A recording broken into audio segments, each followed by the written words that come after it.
Waiting for it to start. Who goes there?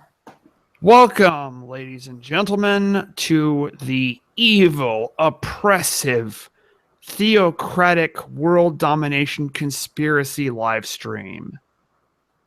Trademark. Yes, the trademark. I am Ben McLean, and we are dedicated to taking over the world for Christian theocracy and putting all atheists into re-education camps in which they will be subjected to mandatory, involuntary, 24-hour Ken Ham Bible indoctrination and Mike Pence electric shocks. So, with me are my fellow conspirators, the German Kaiser Wilhelm of Germany, also known as Fritz Imperial. Yeah, hello everyone. I'm creating a video right now regarding as to why your precious liberal and secular 90s was all a sham and it was all a lie. That it was. And my other fellow conspirator. Hello. Anarcho Raid. Hello, folks. Join me in the crusade to rid the internet of stupidity. A crusade that shall last till the end of time. Asphalt. Oh, well, I thought we were trying to rid the internet of atheism. Well, same thing. What's the difference? Dun, dun, dun, dun. You know what's funny is the picture, like the little picture that I'm using that my video goes to when it's just linking to me instead of just pictures is a World War I anti-German propaganda poster where it's like a Russian bear chasing Kaiser Wilhelm up a tree and he's sort of just stuck there. So I just gave him 3D glasses and I gave the bear a fedora.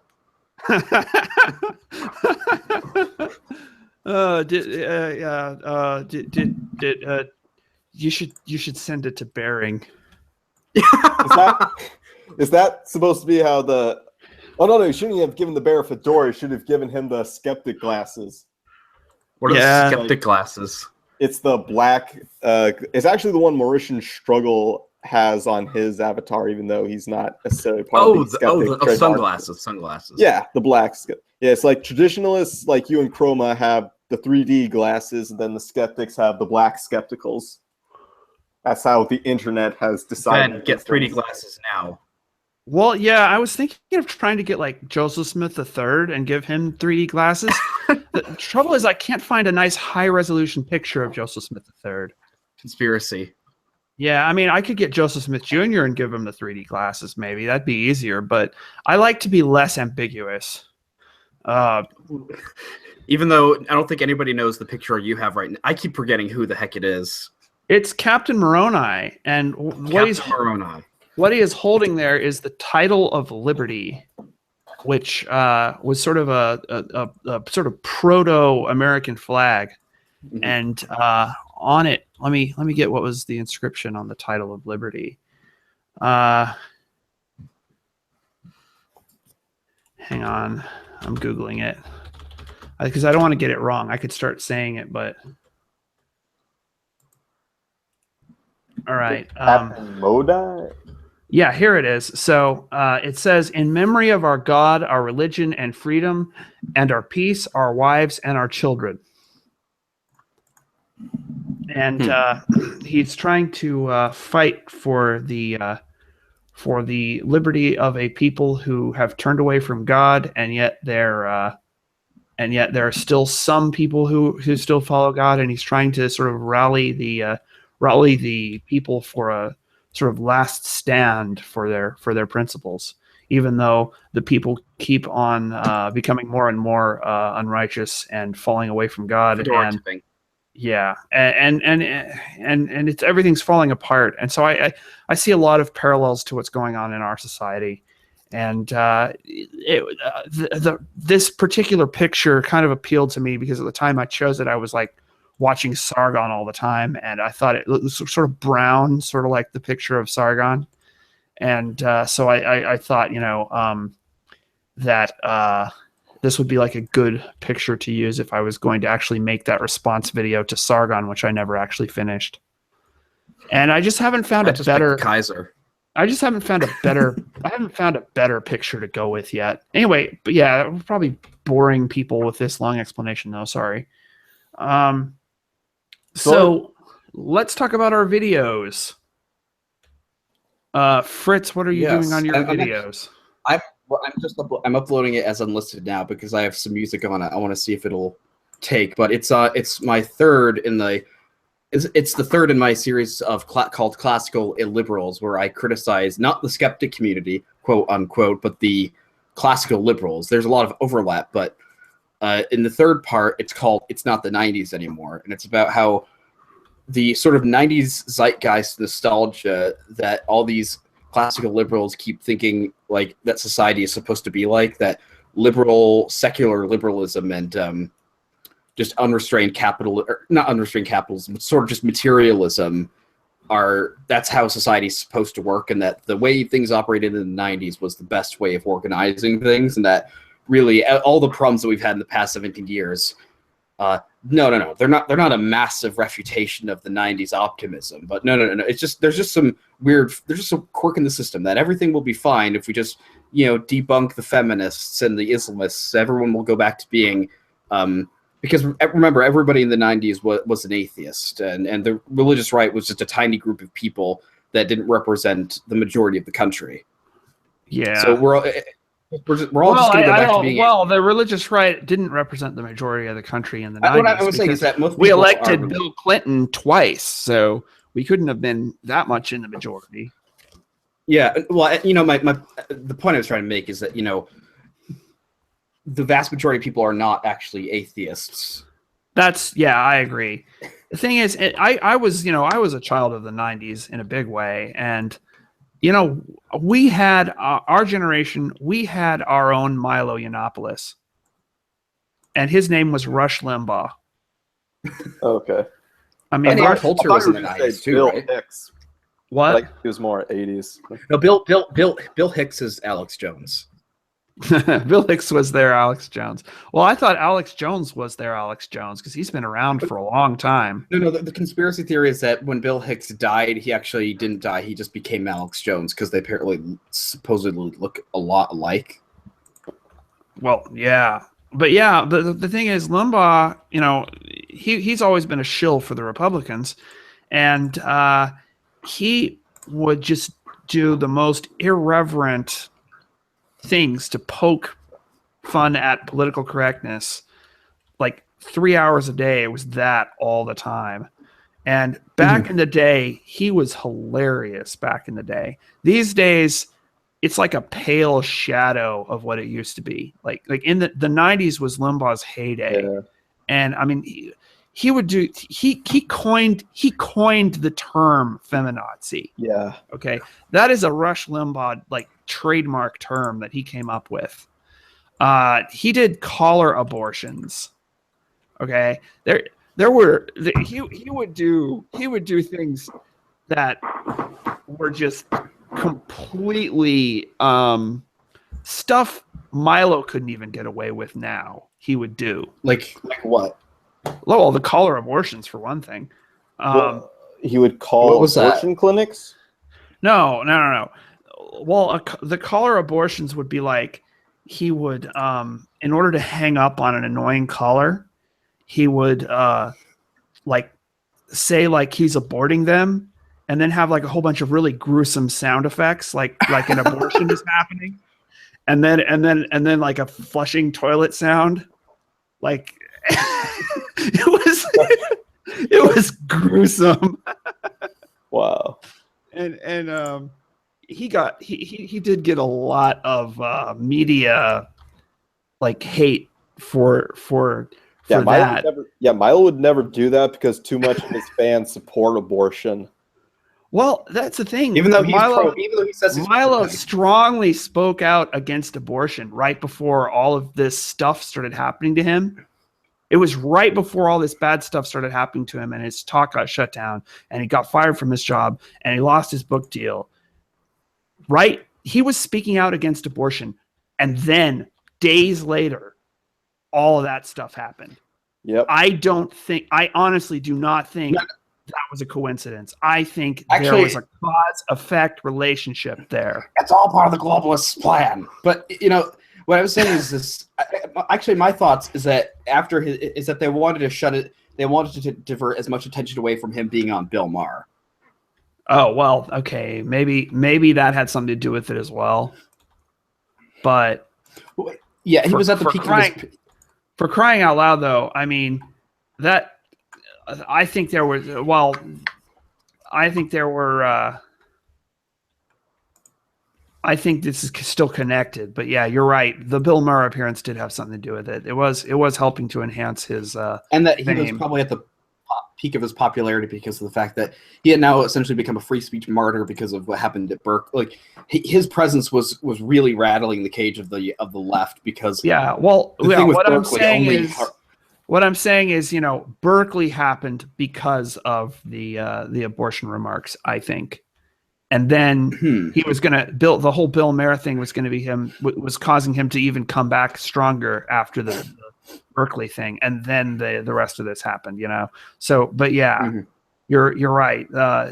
It's hard to track the sequence of events, but I think the timing of all this seems really suspicious. And the thing about what news? Oh, what? There's breaking news. What? There's on Twitter trending power outage. Power outages reported across San Francisco. It's the North Koreans. No. It's gas attack from Assad.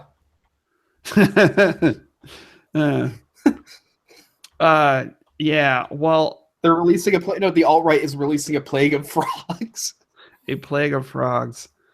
Well, according to the alt-right, the frogs aren't a plague. They're a blessing. They're like it's like a sacred. They're a secret. They are to the alt-right what cows are to the Hindus. Pretty much. Seems like it now. So then why did God send frogs to help free the Jews from Egypt? I'm just not. They were fake frogs. They were toads. I don't know. This whole thing does not. The thing about this whole Kekistan thing is, they're saying all this stuff like it's a joke, but they forget that the internet is filled with 12-year-olds, and 12-year-olds will believe anything. Well, here's the thing: is I think I heard somewhere somebody thought how many of the people that were early supporters of the Nazi Party did it because they thought it was like a massive troll, like they weren't actually taking it seriously. It's like, let's just give two fingers to the establishment of Germany, and then they might change. They didn't think that a lot of I can't believe that a huge part of the Nazis didn't actually think Hitler was actually serious. Well, I don't know about that. I think most of them didn't care whether or not he was serious. They just thought he was the lesser evil. Yeah, I think a lot of them were really afraid of communists, for one thing. Yeah, this segues really well. This segues really well into today's fight between the communists and the neo-fascists in Berkeley. But yeah, I think that they just saw, the one with the red hats. Yeah, well, I wouldn't even call a lot of it. I would call some of them certainly are probably white nationalists and fascists, but a lot of them are probably just sort of alt-light, just populist Trump supporters. It seems to be. I think we have been seeing a rise in actual honest-to-God fascism in the last few years, but because a lot of this stuff, we did not have this stuff in the 90s. This fascism, at least not in America. We didn't take it seriously. We did not have this stuff in the early 2000s. We did not have this kind of stuff. It's only since Gamergate, really, that fascism. The mid-2010s. And I'm not saying it's caused by Gamergate at all. I'm just saying that the rise of the SJWs has caused a lot of people to try to get as far away from that on the political spectrum as possible, and has been driving people to the most extreme end of the right, so that moderate conservatives, Buckley conservatives like myself, we're out of business at this point. It's Trump who doesn't have any ideas, and it's the libertarians who have really stupid ideas, and it's these extreme white nationalist types, and that's all that's left. I mean, it just seems we're in a complete mess. And so this whole Trump winning the election and the Republicans winning both houses of Congress feels like a really hollow victory to me in a lot of ways, because I feel like the Republican Party is so divided internally that it's not at all clear who actually won, Well, regardless of who won, we lost. Yeah, I'd say we could have had Ron Paul. No, we could have had Rand Paul, and and continue. There, how there's the meme of Ron Paul going, it's happening or it's too late. I love the picture of like Rand Paul standing in front of like a beautiful mountainside, or like something from like The Sound of Music, and he says, it just says like, "There's still time, my friends." Well, the trouble with Ron Paul is he's old. Well, but I was going to say his ideology, he's simply a libertarian, and libertarianism, if applied consistently, can't be pro-life or pro-family or pro-anything. Oh, I actually disagree with that. I think libertarianism only works when you adopt a traditionalist moral view. That's the thing. But most libertarians don't recognize that, that basic B libertarians, let's say. They don't recognize that. And so when it comes to issues of abortion and gay marriage, they're just like, oh, leave it to either they'll take the paleocon approach, and they'll just say leave it to the states, which, okay, maybe that's the constitutional route, but that's not actually taking a position. That's not actually answering the question. That's deferring the question. Or they'll just say, consenting adults, freedom, whatever. And the penis is more important than my child's safety. Those are the libertarian positions. If I mean that's libertarianism is leave the government, leave it alone. We should not have government. I mean, if libertarianism was applied consistently, you wouldn't be a libertarian, you'd be an anarchist. That's the sort of end result of classical liberalism, isn't it? Well, no, the end result of classical liberalism, that's one end, but then you also have, social liberalism or socialism in general. Democratic socialism. Yeah. Yep. Well, anyway, I was going to talk about this problems with free speech at Berkeley. And we talked about Milo. I wanted to talk about what's happening with Professor John culture. I want to talk about what's happening with Professor John Searle. John Searle was a professor emeritus at Berkeley, and during the riots that were shutting down Milo's, well, I don't know if it was during the riots, but in the wake of the riots shutting down Milo's talk at Berkeley, Searle talked to the press and said that he condemns the violence and was defending Milo's right to freedom of speech. He said, I don't agree with Milo, but, we have to allow speakers with different views on campus. Campus should be about a free exchange of ideas, and basically just defending academic freedom. He's just saying, this is ridiculous. There's no excuse for this kind of behavior. Well, guess what? A month later, sexual harassment allegations. Dun, dun, dun, dun. Wow. I'm thinking cause effect. If you go off the reservation ideologically, all of a sudden this crap comes out of the woodwork. It's basically the Saul Alinsky tactic of hold your enemies to their own standards as much as possible. I guess, yeah. Because Because, well, as you say, they only bring this up when they try to get rid of someone. And that's the thing. Based on this, I am predicting that if Jordan Peterson looks like he's going to recover and come back more popular than ever. What do you mean recover? He's already... Well, he's still looking at possible... I don't believe his case has actually been settled with the government yet. Of that, I thought you meant like publicly discredited. He has the height of his popularity. Yeah, now. He's not publicly discredited. The thing is, though, if he actually gets convicted by the Canadian government, then the media will be able to use that to discredit him. What? Well, no, because people look into why did he get arrested? Oh, because he didn't want to use certain words. They'd be like, what the hell is wrong with that? That's not how that they'll explain it, though. The press will explain it in a way that makes it sound like he actually is the bad guy. And if that doesn't work, then you will see sexual abuse allegations coming out. You will see them. That's a good idea. That's a good point. Is the fact that, if they're going to use every trick in the book to try and shut people down they don't like, because the thing is, you can.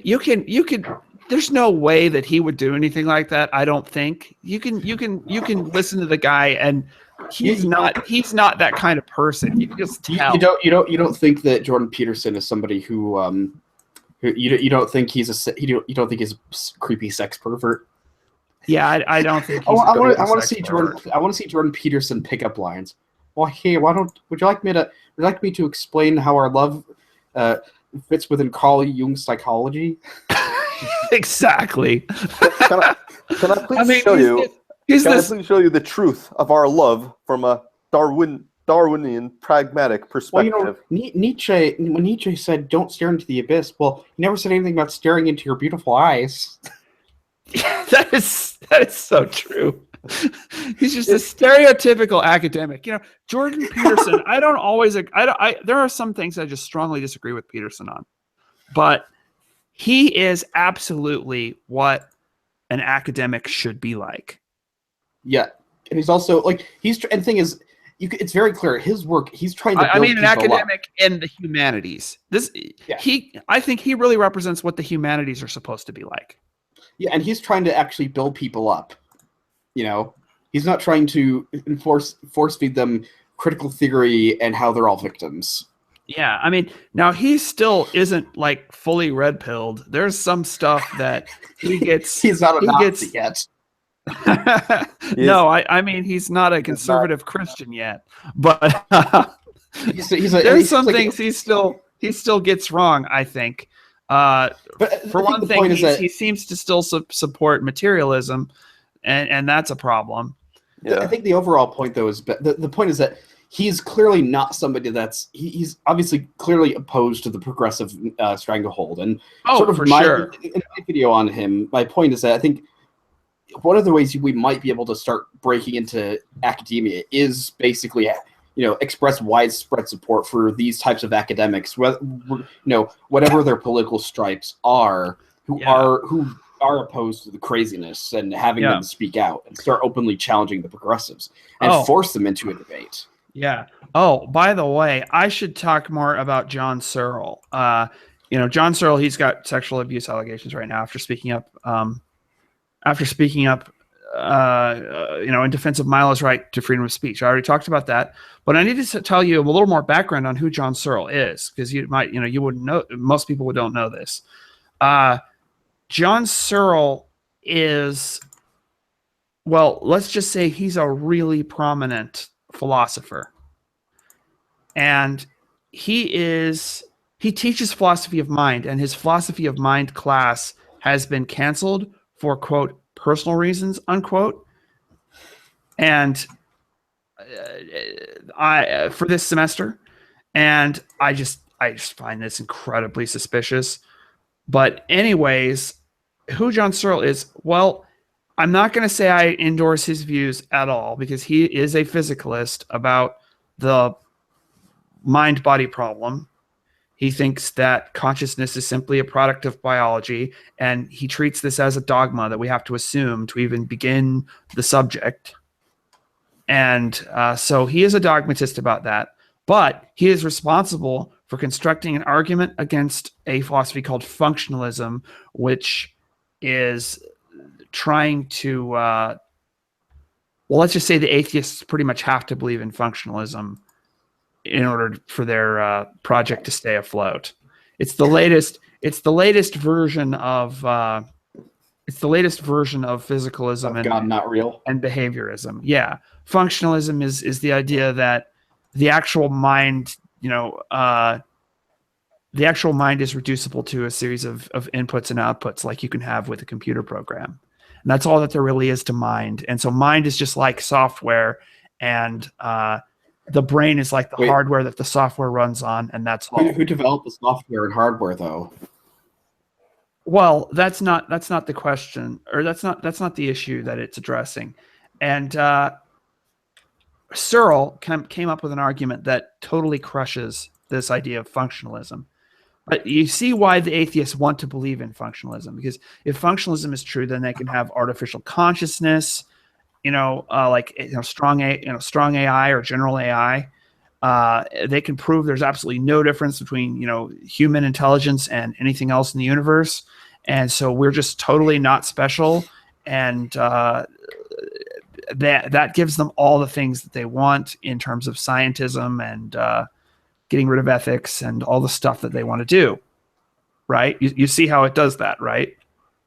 Mm-hmm. Okay, so here's John Searle's argument against functionalism. It's called the Chinese room argument. And it's like this. Imagine that there's this room with a locked door, and you're inside this room with a locked door. And inside the room is just tons and tons of books that all contain Chinese characters and instructions in English about things to do with the Chinese characters.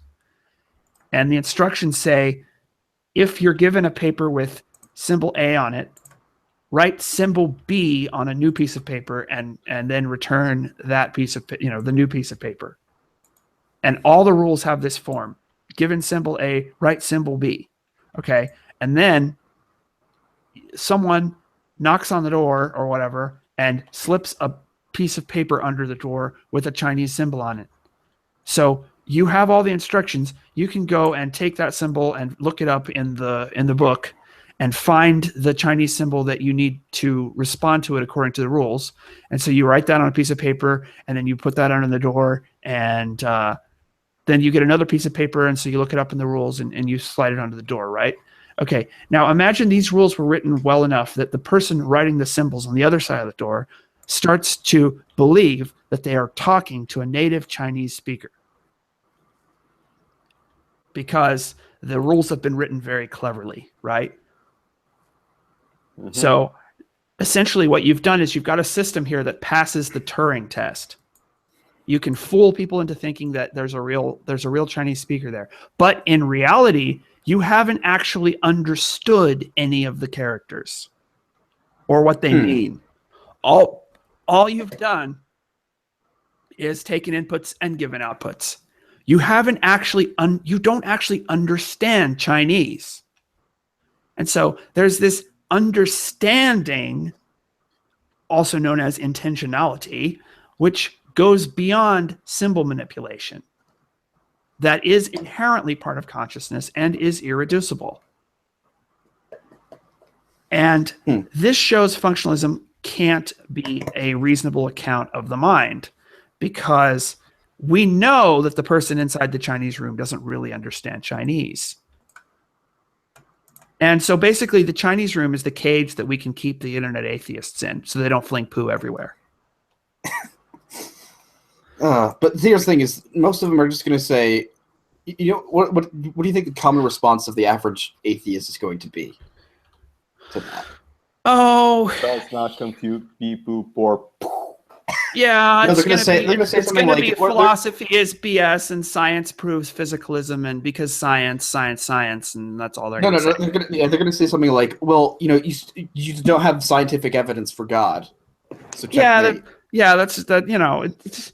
It's like, okay, now there it's like are they more just or less open. It seems like sophisticated. There are more or less sophisticated answers to the Chinese room argument from real philosophers, but you won't ever get those from internet atheists. What I'm saying is that essentially, the thing I can't stand is like, give me evidence for God. Like, okay, here it is. Not that type of evidence. Okay, well, here's some other evidence. Not that type of evidence. Yeah. Well, here's some other Not evidence. like that. Not that type. It just keeps going on the way. It's like, no, God has to be proven in a scientific laboratory. Okay, why? Yeah, and plus, and if they're going to say that, go ahead. I was just going to say, like, if they're going to say, okay, it needs to be proven in a laboratory setting, what would it look like? You ask, what would a scientific test for God look like? And either they give some really ridiculous example, which shows they have no idea what at least what the Christian conception of God is. They're like, oh, you should be able to like go into outer space and find a being that's all like, no, you're just not understanding God, not compute here. You know, you go. Or they'll say, well, like, well, you don't have evidence, so like I don't have to prove God exists. Like, okay, but let's try and figure out. Let's try and scientifically prove he exists. So how do we determine that? And they go, well, I don't know. It's your job to do that. No, it's not. It's yours. Yeah, you're the one who's trying to prove he doesn't exist. It's like, you're the one that's trying. It's like you're not now you're not actually trying to determine if he doesn't exist. You're trying. The atheist is. It's like, okay, the atheist, you want to see if God exists or not, right? Okay, let's set up an experiment and see if you can figure out how he exists. Okay, but we can't use the normal sort of scientific method to determine whether or not God exists. Okay, that means he doesn't exist. No, it means that the methodology is wrong. Right. Well, you don't need a scientific method. Hang on, I want to speak here. To the extent that the natural sciences are ever going to prove that God exists, they have. It's called the Big Bang Theory. The Big Bang Theory supplies all of the premises necessary for the cosmological argument for the existence of God to work. What about Stephen Hawking saying, though, that time basically began at the Big Bang, that there wasn't a time before the Big Bang? I don't see why that's a problem for the idea of God. It is nonsensical to say that God created time as if there was a time before time for God to have created time in. The land before time. Yeah, I mean, singing dinosaurs. Singing dinosaurs are retarded, whether they're on PBS, in children's animated films, or in philosophy. There is no land before time. No, I was singing the theme to Jurassic Park instead. Oh, yeah. Anyways, the real problem I have with internet atheists, and I'm thinking of trying to talk about this, is not so much, the scientism is a big problem. And we were talking about this. Part of it is the rejection of philosophy as a discipline. That's a big problem, because they'll say there's no evidence for God, and you'll say, okay, what about the 5 ways? And somehow those aren't evidence. Why aren't they evidence? Because science is the only kind of evidence. Right. Yeah. And forward, comrade. And you'll say, okay, what is your scientific evidence for the idea that science is the only kind of evidence? Well, the biggest objection they seem to have. And they'll say, oh, that's not a claim, that's a method. Like, no, you just made a claim. That's the thing. Anytime they don't want to prove something, they'll pretend that thing wasn't a claim. Right. Well, it's like, to make statements about the universe, you have to assume things about the universe. Like, you have to understand what truth is before you start making truth claims. But the thing, I mean, come on, truth is just all relative, man. It's like, we don't know, so we have to make a leap of faith. Like, people say you can have faith in God, and it's not illogical. Yeah. Shut up, God not real. That's like just your opinion, man. Yeah, they will endorse relativism for everything except what they believe in. It's not just it can't just be I don't know. It has to be it has to be that it's arbitrary. You know, it has to be there is no answer if I don't know it. That's something. Or if people It's just a disagree. mess. Yeah, because the thing is, think about this: is the leap of okay, now there actually might be, or there is a God, as opposed to there isn't one. Oh crap! I have to take some responsibility for my actions now. yeah.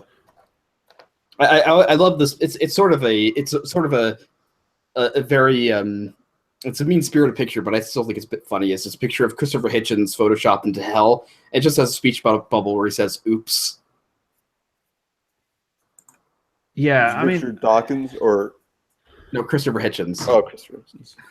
Yeah, I've been thinking about trying to like construct some kind of satire or parody of the atheist cult of personality, where I get some kind of where I get some kind of puppet with a British accent that that explains that explains that God doesn't real because of science, and free will doesn't real because of science, and just all of it, and I have to come up with a name. That's the big problem, is coming up with a name, because if the name sounds too similar to like the real thing, then it just sounds cheap. I need to come up with a really good name. No, I was thinking of this as like now I forgot. Sorry. One idea I had was evolutionist dog. I was just a normal dog until I was selected by science. All right, that's enough of that. No singing. All this science, all this logic. Sorry, Ben. Gonna pwn some Christian on the internet. No one knows you're a dog. Why hasn't Ben unmuted himself yet? Ben, you're muted. Are you not able to unmute yourself? I wonder if we can unmute him. Oh, it doesn't work that way. If only that were true. Oh, there we go. You there, Ben? Oh. Yeah, I've just muted Fritz because you don't get to mute me on my own live stream. I know, that's I'm sorry. That's a no. And don't you know what we were doing? We were doing a satire of Creationist Cat, and that was funny. But I don't have any opinions on him because I don't watch anything he does, because the only thing I know about him is I think he's an atheist. And he's a douchebag atheist. But he subscribed to me and he doesn't like AIU, so. Well, that's true. You have to give him some credit there. He's got enough sense to realize AIU is full of crap. And with the skeptic community tumbling down, let no traddies back them. Yeah. Well, anyways, I just thought it would be great to like do a satire of Creationist Cat if I ever have like. I'm sorry for muting you. Oh, so okay. The first comment to my video I just uploaded is, "I am not Jewish." I don't bring up Judaism at any point in the video. Thank you, Internet. No, the video I just made, I don't mention the word Judaism or anything like that. I don't mention Judaism at all. The first comment is, "I am not Jewish." Wow, that's random. That is Internet's. Yep. Yeah, but wasn't your previous video about not being alt-right?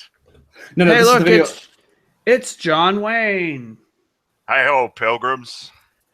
It's Australian John Wayne. Yeah, wow. John Wayne, how long you been out in the outback, mate? It should be "G'day, pilgrims." We need to add the 3D glasses to John Wayne. Yes, I do need to add the 3D glasses. Well, originally it was Clint Eastwood when he's the man with no name, but I could swap my profile picture back. That had whatever man you with want. no name with the 3D glasses. We don't even make videos, so. Anyway, I was trying to think of a really good satire on the so-called skeptic community, Logic, to reason, and evidence, dog. yeah, that was the idea, was evolutionist dog, which was like a satire on creationist cat. But I don't actually have a dog, and I do. Doggone of Mossad. yeah, Today we'll be exploring the greatness of liberal principles. That sounds like Richard Dawkins. No, I love this quote he had in his cult recruitment video, that reality, no, science has its own magic, the magic of reality. It's like, how is atheism not a cult? How is it not a cult? Oh, by the way, this reminds me, we really ought to look at the Richard Dawkins Kickstarter For the video game. Yeah, I mean, because I believe their Kickstarter is over. Has become Anita Sarkeesian. He has his own video game, and I don't think Atheist frequency. I don't think Sarkeesian ever got her own video game. Did she? I thought she had something About a damsel.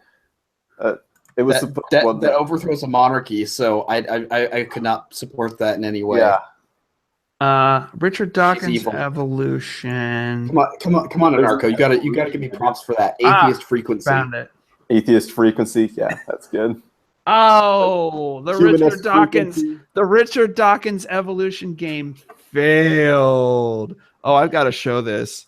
Dun, dun, dun, dun. I'm just gonna share my screen now. I'm shocked. Everyone. I am shocked by this news, Ben. The Richard Dawkins Dawkins Kickstarter failed. Raised 7,690 pounds of a 50,000 pound goal. Wow. 133 true believers were trying to make this game happen. Free thinkers. They were the truly dedicated among the faithful. But I mean, faithless. Their God just didn't come through for them on this Kickstarter. You need to start tipping your fedoras, Ben. You need more missionaries, okay, to bring in more converts to the Church of the Richard Dawkins Foundation for Reason and Science. Okay, I'm telling you, you've got to give them bicycles and ties. And you need to have them knocking on doors and giving them copies of the God Delusion and writing, and sounding as creepy as possible. It works for the Mormons. You just need to do it. Ben wearing black ties and the black pants and the white shirts. Yeah. I mean, it works for the Mormons. Just do it for atheism. And anyways, the thing is though, the game it went about as well as you'd expect for a 70-something-year-old man just discovering what video games are. Yeah. Okay. So he's just like, it's amazing what you can do with the computer nowadays. Yeah. The idea here is, we should totally watch it now. Now that there's no chance of this thing actually being made, and I didn't want to bring any attention to it while it was still going on, because, well, I just didn't want this thing to get made, frankly. It also seemed like No Man's Sky, didn't it? I just like that it's evolution. Let's not talk about No Man's Sky. No Man's Sky is complicated, and if we talk about that, we'll be on that for an hour. And I do not want to talk about No Man's Sky right now. Okay, so don't even bring that up. All right.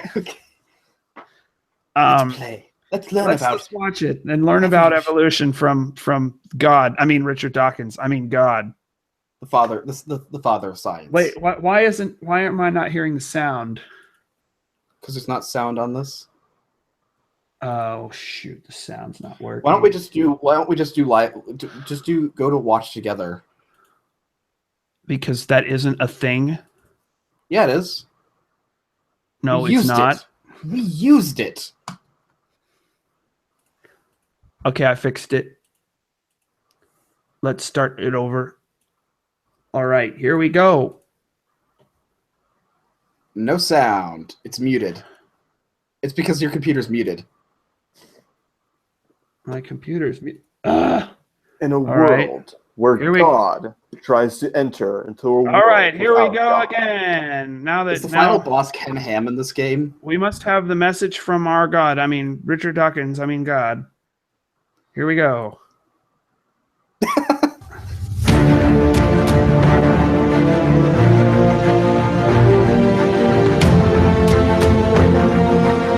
Lie detected.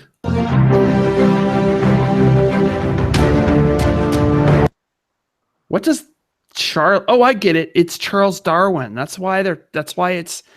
It's creationists. It's creationists in hell. Am I right? Lol. Well, I think the reason they're called Charlie robots is because it's named after Charles Darwin. I think that's what it is. But Darwin wasn't an atheist. Does that matter? I think. Don't you think I'm Richard Dawkins? And you found. Don't you think Don't you think I'm correct though? Yeah. I mean that's probably why. I mean it could stand for. Hold on. Paul just has a very valid point to bring up. What was it? Christians have alt-right lies in education. Charlie. Oh yeah, that's probably it. All right. So we searched the galaxy for life.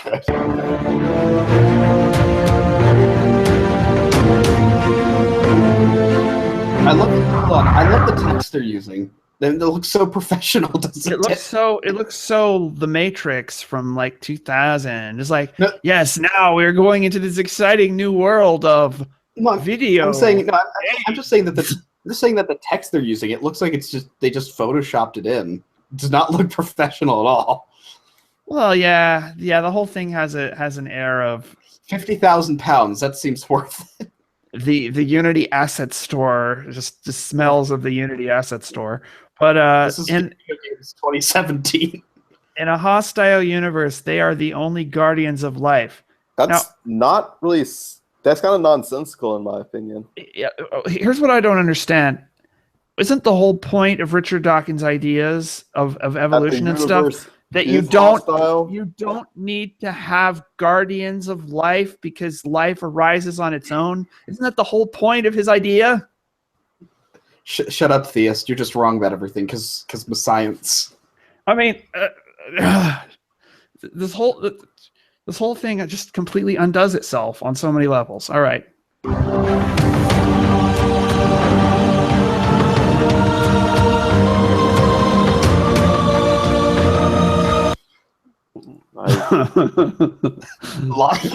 I guess this can't be your average atheist blogger. Yeah, they have church music in the background. I know. They have this heavy string soundtrack. I mean, if I was them, I would totally have gone for industrial techno. That's what I would have gone with. So it doesn't, so it sounds as far away from anything religious as possible. And it sounds like, here we have the music of science in the future. It'd be full with synthesizers and stuff, right? Like a theremin. But no, this is orchestral strings is what they're going with. With a chorus in the background. It's just, anyway. I think they're trying to...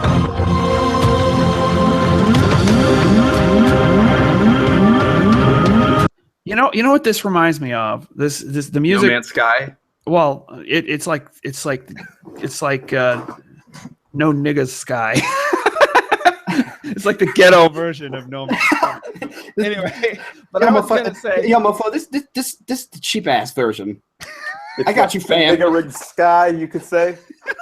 I'm gonna pimp my sky with life. That sounds like a southern accent. Paul. Eruption atmosphere critical. That's not even a sentence. Solar eruption atmosphere critical. I mean, look at this graphic. I mean, that does not look like that looks like from like the Five Nights at Freddy's game where it's all like pre-rendered. I think Captain Bible had better graphics than this. It's also like a mid-90s graphics. That's the thing. Captain Bible was early 90s and it had better graphics than this. It looks like Myst or something like that, or it looks like Rama from like. Dude, don't be dissing on Myst. Myst had good graphics. This looks like Rama. But it's important for us to realize that this game doesn't have intelligent design. Clearly not. Clearly, there's a total lack of intelligent design going on here. I mean, I'm converted. Let's keep going.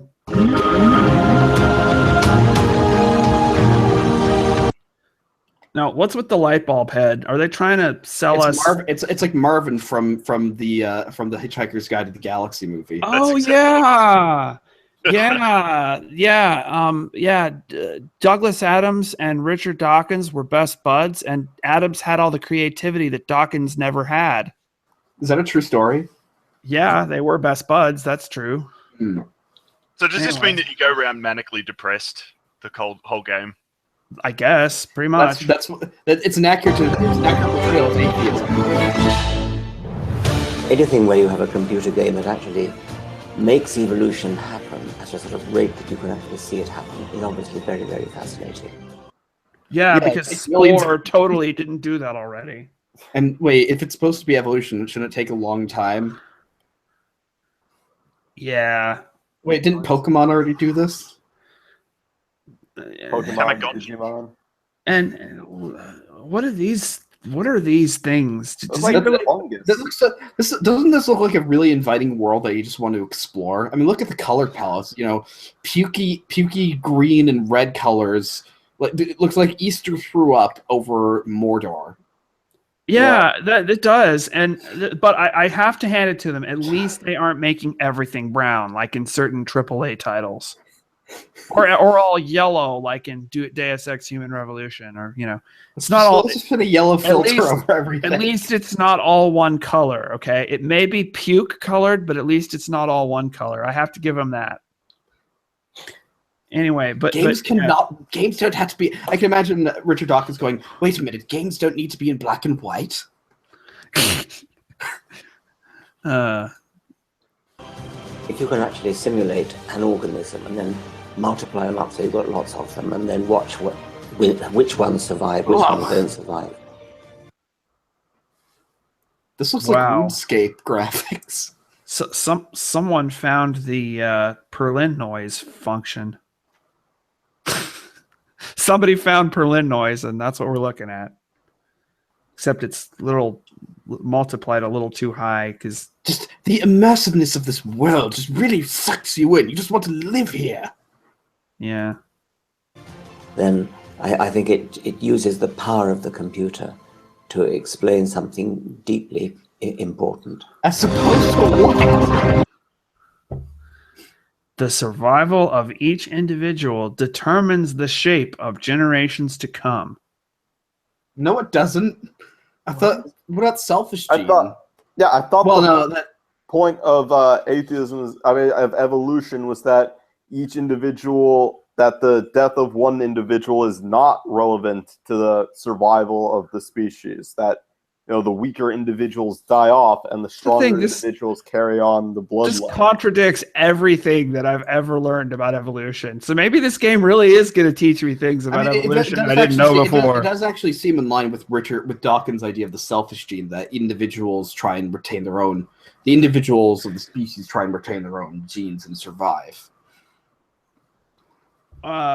Well, yeah, but. Then explain why there's so many people that are like suicidal and nihilistic. Checkmate atheists. Well, the thing is, I thought that the whole point was that evolution only happens with populations, not with individuals. And that's the big problem with this. I don't think this is evolution we're looking at. This is a video game. Wait, this is radical individualism projected. Wait, so Ayn Rand influenced Richard Dawkins? Wow, it's like the crappy version of BioShock, only with extra science. Okay. The survival of each determines the shape of generations to come. The parasite seeks to destroy the fruit of a man's brow. Yeah. Anyway, is a man not entitled to his brow? In Washington. There's Marvin. He does look like the movie version of Marvin. The movie version of Marvin wasn't my favorite Marvin, though. I think I liked the TV version better. Anyway.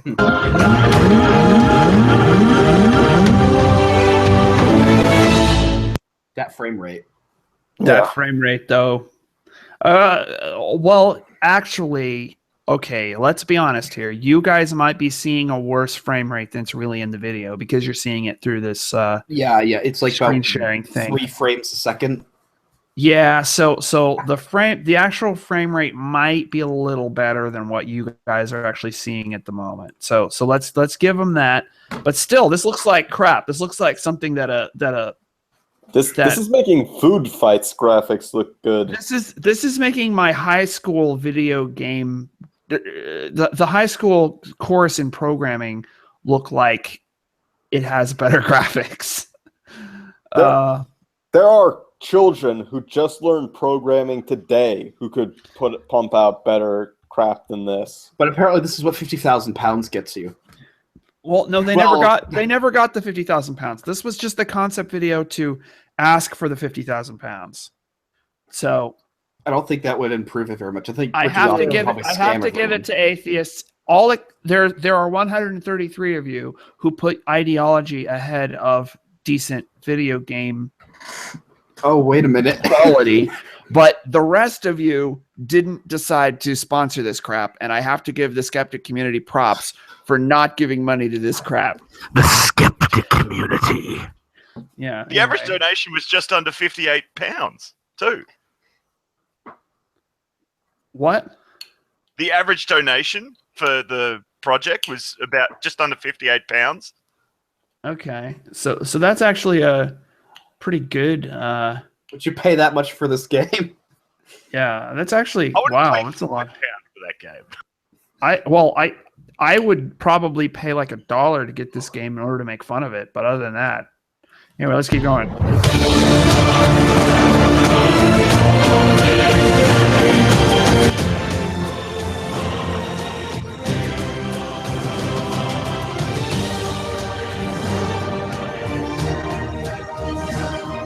That doesn't look awkward at all, doesn't it? Life exterminated. That's what happens when you believe in God. The species developed a religion and they killed everyone. Hillary. Yeah. Religion killed all my life. Okay. Religion killed the biology store. Anyways, let's keep going.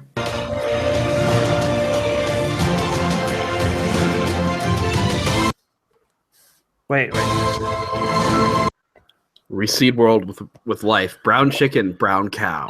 Just guys, think about this for a minute here. Reseed world with life from your collection. So what does that make you in relation to the worlds? God? Pretty much.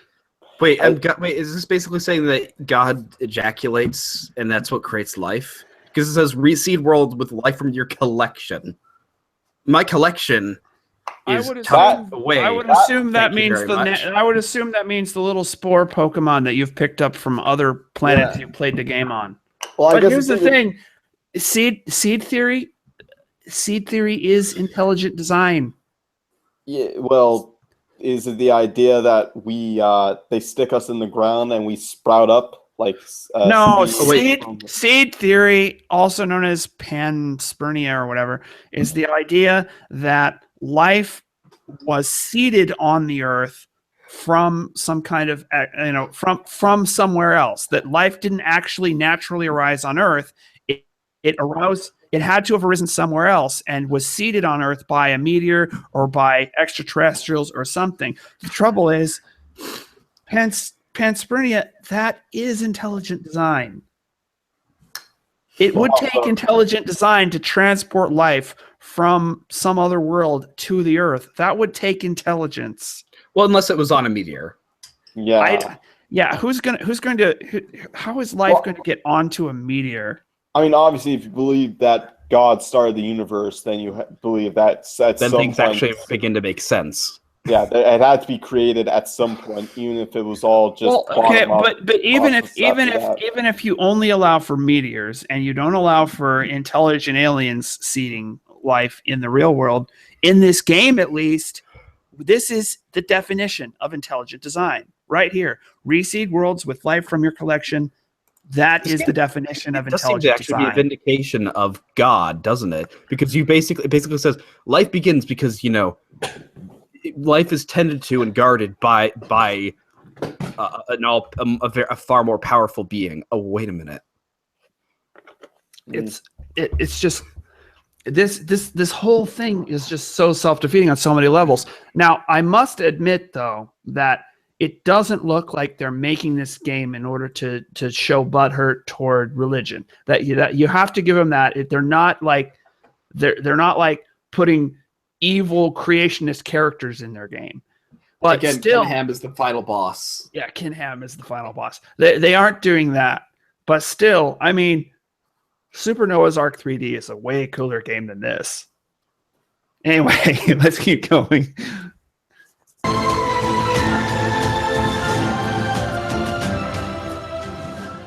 The computer world that you're playing in is somehow available to lots of different players. Stop. Somehow, internet. yeah. Somehow he's a somehow like I don't really understand how it works. I get the nerds to figure that shit. So wait, let's look at this. We have generic white Marvin, we have black person, and we have red Antifa. Marvin. Well, we have Antifa because it's black and red. What? Yeah. Where's yellow? Where's the yellow one for the Asians? You mean ANCAP's racist? Racist. Racist. Okay, let's keep Dawkins going. is a white supremacist. Did I say for Europe? I meant for Asia. The yellow ones for Asia are missing. So around the world through the internet, the community will be able to effectively afford to host 1 million organisms at once. Now, the community will be able to afford to host. This makes it sound like he's allowing the community to maintain their own servers. And any game developer who's going to do that, actually, I think should get some respect, because games that rely on a central server, I just hate that trend so much. So, yeah, at least play forever. Yeah, buy once, play forever. So if he was actually planning to let people run their own servers, even if it was just trying to save money on server hosting or whatever, still, I mean, it would be cool if you could have your own server of any game, even if it is a crap fest like this. Yeah. A that's million very organisms. interesting. As it were, using a kind of, is it called crowdsourcing? The bigger the community, basically, the more competition, the more Yes. power we have, the greater diversity we will most likely Yes. have. Well, Gordy, I think it's a wonderful project, but I can see it's obviously going to be expensive. I mean, computing on this scale is expensive. So expensive Where do you get the that it couldn't make the mark. Yeah. How much Please is it going to cost? give us- £50,000. Please give us money.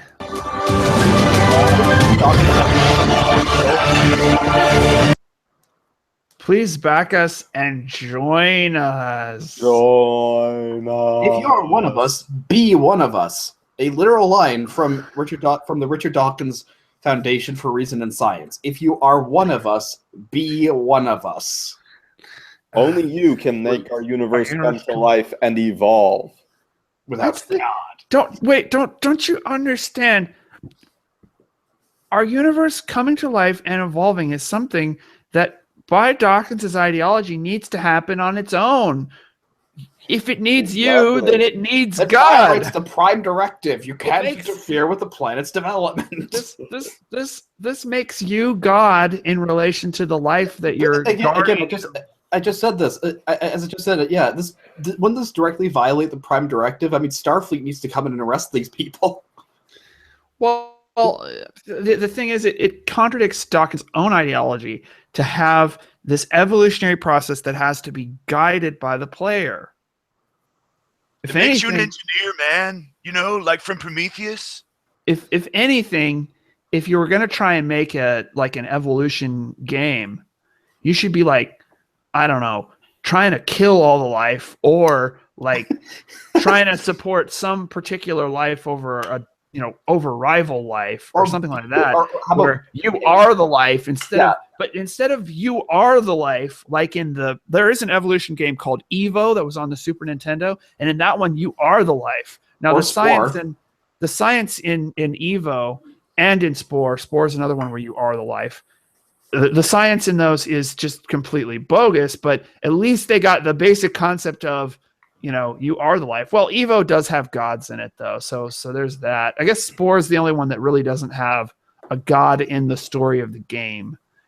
But yeah, this makes the player God, and it completely contradicts Dawkins' ideology.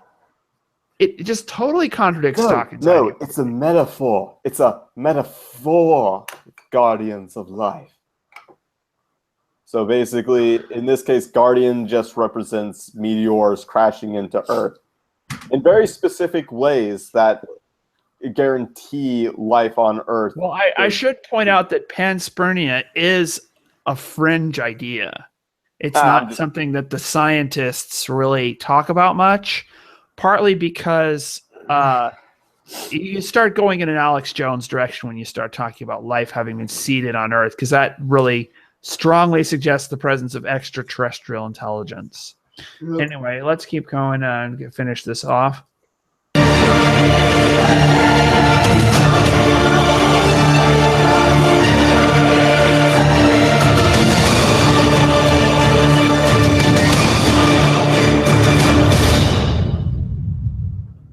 Look at that font, though. That font does the work. That is. It looks like a '90s church garage sale font. No, it looks like the font from the Goodies. That British show from the '60s. Wow, I'm just wondering if anything in their FAQ is funny. Yeah, is the footage in their game final artwork? Obviously not. No. It dates back to 2016 summer. It uses programming art and placeholders off the shelf, which means you're not ready for a Kickstarter, idiots. This is due to the tight budget. I wish it did succeed, so that Richard Dawkins could be at E3. Oh man, I want to see that demonstration. Just a 70-something-year-old man trying to explain how video games work to, the premier, the biggest gaming show. It's amazing that these video games allow you to interact in actual environment and play. Isn't that amazing, people? Hey, one of the questions is this game like Spore? Hang on. Yeah. It is a live operation, and in a sense, it is never finished. It's like the universe. It never officially ends. That's like its epitaph right there. Because it's like, even if they had given this money, I don't think they would have finished this. What is the relationship? They're secret lovers. They are secret lovers. They are friends, and they share a passion for explaining science in a way that is accessible. I thought, I want to make a comment about this, because we have people like ideologues like Bill Nye who call themselves science communicators. And Black Science Man. The thing is, these people always assume that the communication only needs to go in one direction, from the high priesthood of the scientists to the plebs. Yep. And that's the only direction communication needs to go in. We don't need to have, for example, the sciences find out what kinds of things the public wants to know about, and then have the scientists go investigate those things. Or perhaps no. The scientists get to decide what's worth investigating and what inventions we need and all this stuff. And then it just needs to be communicated downwards to the masses. That's what science communicators do. Scientific invention that the public it deems too dangerous for mankind. Who are they to tell that the scientists what to do? It's not like, if there's some science change can determine ethics, right? Yeah, if there's some change that we can do scientifically, then then anyone who says, well, that doesn't actually sound like it would be a very good idea to do that, they just need to have the science communicated to them better. And it's like okay, wait, but of course Sam Harris told us, the acolyte, the apostle Sam Harris told us, though, that science can basically be used as a method of morality. It can determine ethics, and even though Wernher von Braun, the guy who basically founded NASA and got us to the moon, said that, basically explicitly stated that you can't. The science is basically a knife that not just him. Every credible philosophy Anybody of science knows explain? that. Yeah, Anyway, this is why scientists should not be allowed to run things. They should be allowed to research what the public thinks is necessary. I mean, well, I don't want to like have, you're not allowed to research this, but in terms of what gets public funding, we need to be asking the public about that, not the scientists. What I'm saying is that I don't think I put it right. I think what I'm trying to say is that scientists need to be like beholden to ethics and morals. Like they can't just be unrestrained. Like they shouldn't be allowed to like splice. Like they shouldn't be allowed to create like human fish hybrids. They should be allowed to do that. I mean, I think the church should basically the state should basically give the church veto power on whatever at least government-funded science programs are allowed to explore. Yeah, I second that. What I'm saying is that we can go back to normalcy, or we can have some sort of normality if we can figure out, oh, wait a minute. Hey guys, remember I said this reeks of the asset store. It totally was written. I was right. It was on Unity. Also, the other two questions, the bottom two. Yeah. Well, let's go to the first one. Is it like Spore? No, of course not. It's a completely unique special snowflake that's never been done before. The core is more of a safari experience where you have no idea what is around each corner. Over time, the game ultimately becomes what the game ultimately becomes is expanded with community feedback is an open question. Okay, so basically, it's just trying to exploit procedural content generation, just like Spore. That's all it is. It's just like and Spore. Just like the last thing. But then it's in a I wouldn't be too surprised if the gameplay was different from Spore. But the basic idea is it's Spore. Wait, hold on. We will likely find. Go back to Spore. We will likely find it that teachers and education providers request features not available to the public. What does that mean? No, it's not that far out. Like Minecraft did that. Oh, okay. Yeah, there's like a Minecraft education version that runs on Raspberry Pi and lets you program stuff in Python that's used in some educational settings. So this is going to be something that's going to be in the computer lab, isn't it? Yeah, that's the idea. Like Oregon Trail. It's supposed to be educational software. But not fun. I'll give them that one. Is it like No Man's Sky? And they say no because No Man's Sky is unpopular. I bet if No Man's Sky were more popular, they would say yes. No, they'll say no matter what because they have to make their game sound unique. It is not an endless universe. All right, there's an honest sort of honesty there.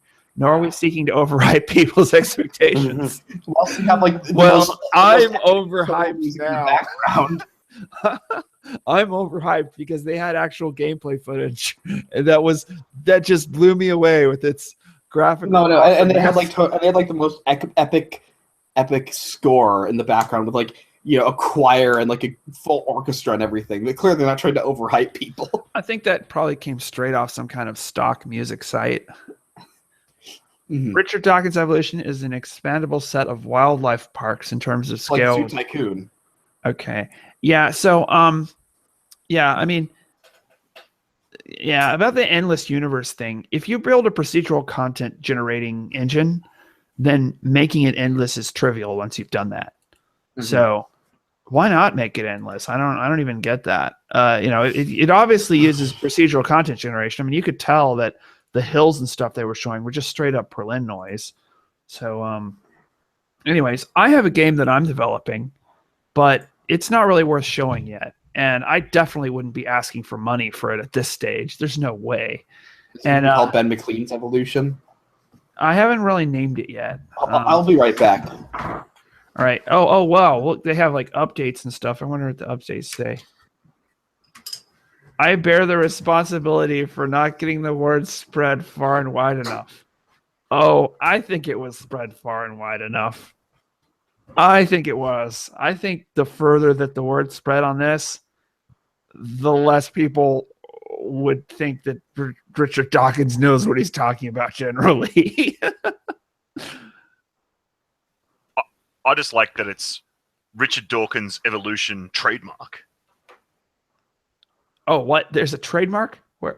Oh, you're right. It's a trademark. Richard Dawkins' Evolution. You know, I wonder. I keep seeing that. I know it's actually like a sketch of Richard Dawkins. Look at the way he's holding up this mystical orb of atomic power. What's that blue thing it's like on magic. the side?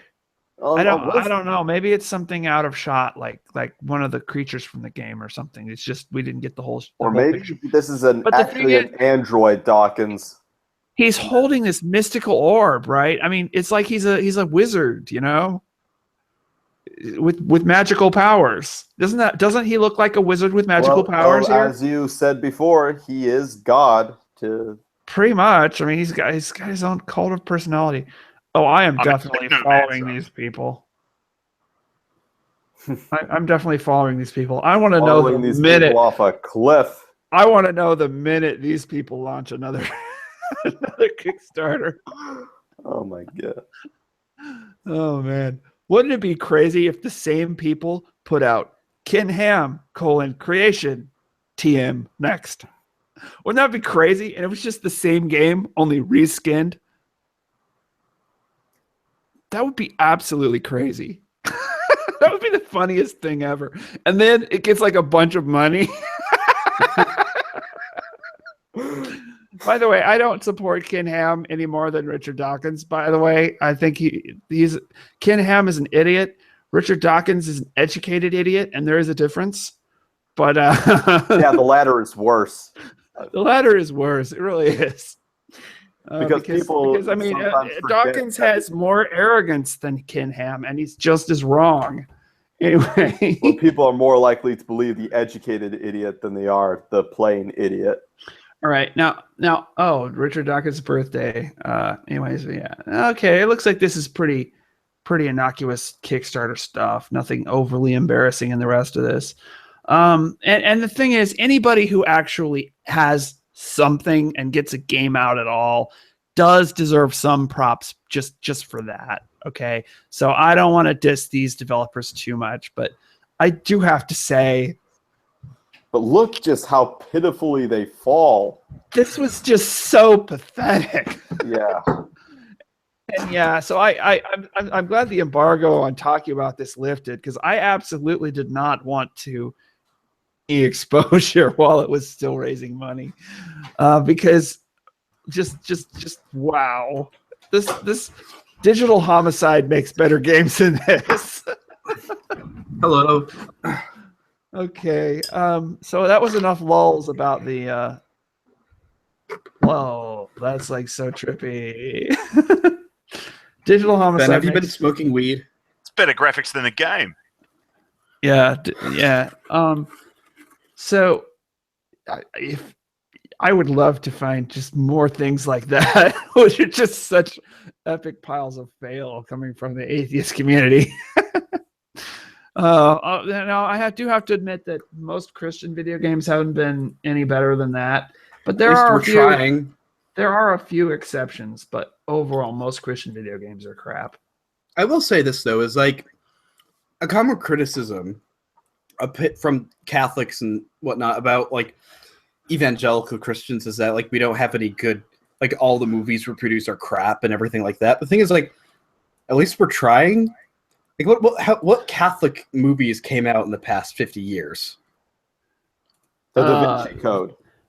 That was an anti-Catholic movie. I would say that Man for All Seasons. Mm-hmm. But you sort of get what I'm saying, right? Yeah, there aren't that many. Even like the past 20 years. I'm like, as bad as Pureflix are, is that better than just not making anything? Maybe. Well, Mormons make movies. You know what Mormon movies do is they always have this soft orchestral string soundtrack, and then they have this deep, resonating, reflective, strong-sounding male voiceover. It's every like Ender's Game. Well, Ender's Game was actually made by Hollywood. It was not made by Mormons. Actually, yeah. What about like Don Bluth? Don Bluth was Mormon. I don't know Don Bluth off the top of my head, honestly. He's the guy that made like Secret of Nim and Land Before Time and all He was those. Oh basically- yeah. Don Bluth. The Land Before Time was absolute crap. Oh, What? it wasn't. You shut up right now, Ben. Yeah, you take what? that back. Well, That was my okay, childhood.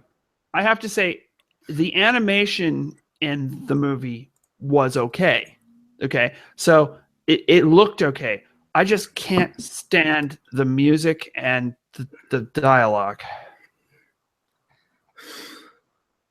I can't believe who I'm talking to right now.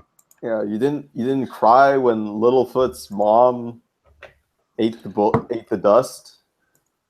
She got shot like Bambi's mom. Like, how did this happen? No, that scene was way sadder than Bambi's That was mom. woke. I got woke. Bambi's Now mom. I realize. Now, I did do not like- cry at when Bambi's mom got shot. It just did not burn my tears. Because Don Bluth did work on an American Tail and Anastasia, and those were good. no, Anastasia was crap. I liked Anastasia. Anastasia. I'm Did you sorry, guys- I did. I'll Did you guys give- get the hand puppets, the plastic hand puppets from the Land Before Time? They're making Oh, a dragon. wait, I thought that was Dinosaur. Don Bluth is currently making a Dragon's Lair movie. Yeah, and that got twice the funding on I think Indiegogo was where they And Richard Dawkins' Evolution. Yeah. Well, no, twice the funding than they asked for. So it was basically the reverse of Dawkins. I guess the Nostalgia Critic basically just gave them all the exposure they needed. I mean, Huh. Nostalgia Critic is clearly not a shrieking Apparently- goat man. Apparently, Don Bluth actually appeared on the Nostalgia Critic show to talk about Dragon's Lair. I guess I'll have to watch that later. Journey Back to Oz was a thing. Oh, yeah, I've the never heard of that sequel to movie. Wizard of Oz. Yeah, that I like that There's- movie. There are a few different sequels to Wizard of Oz. There's Return to Oz, Okay. and There's then there's also the prequel one, which was the The one with James Franco. That one sucked. Even Oz the Great and Powerful. yeah Oz the Great and Powerful. I didn't think it sucked. It wasn't brilliant, but That's it was okay. I mean, first off, I'm not a huge fan of prequels in general. I generally find them unnecessary and just Well, I think- expand. I think it was cool getting to see another Oz film. It wasn't like as good as Return to Oz, but it was okay. Return to Oz, I really liked it because we got to see TikTok on film, and that was It amazing. was it also like horribly dark and depressing? Yeah, that's what I liked about it. It showed a different side of Oz. But apparently though that the 1939 Oz movie, that wasn't even the first film adaptation. You know what? I'm almost sure that the chat window I have open isn't working because I'm not seeing any. No, it's just that no one likes you. I'm not seeing Even any though 60 people in people it. are watching. I've Well, someone's yelling at you, Ben, saying, "What about Jesus Christ Superstar and Passion of the Christ?" John Booth was Catholic involved. movie. John Booth was involved in those. Oh, they're Catholic movies. I Passion don't of the think Christ Passion of the Christ is. Yeah. Okay. Jesus Christ Superstar was an anti-religious deal. And it was- And Passion of the Christ was just a fucking Mathoma's. F you to the Jews. Oh, we have had all these hold people on. chatting, and I have missed them all. Hold on, Mathoma's quote of the week. I just can't wait to be Kang. I just can't wait to be Kang. Do you want to link them to chat? Huh? Or do you want to No, link I them got to it. Hangout? I got it. Lord of the Rings, those are Hollywood films. They weren't specifically made by Catholics to promote And they're not Catholicism. specifically Catholic movies. Although there's a Besides, what Catholics wouldn't engender a romance between an elf and a dwarf just to add more to the Hobbit that wasn't there. Yeah, they wouldn't have made the hobbits gay. The Hobbits weren't gay in the Peter they wouldn't have Jackson. made they would have made Well, they wouldn't have made the not frogs explicitly. gay. There were no gay hobbits in the Peter Jackson films, as far as I know. Pepe the Well, Hobbit. nothing's explicit, but like I can carry you, and then that was in the book. Yeah. That was the totally... way just because the lines in the book doesn't mean that the way they portray it.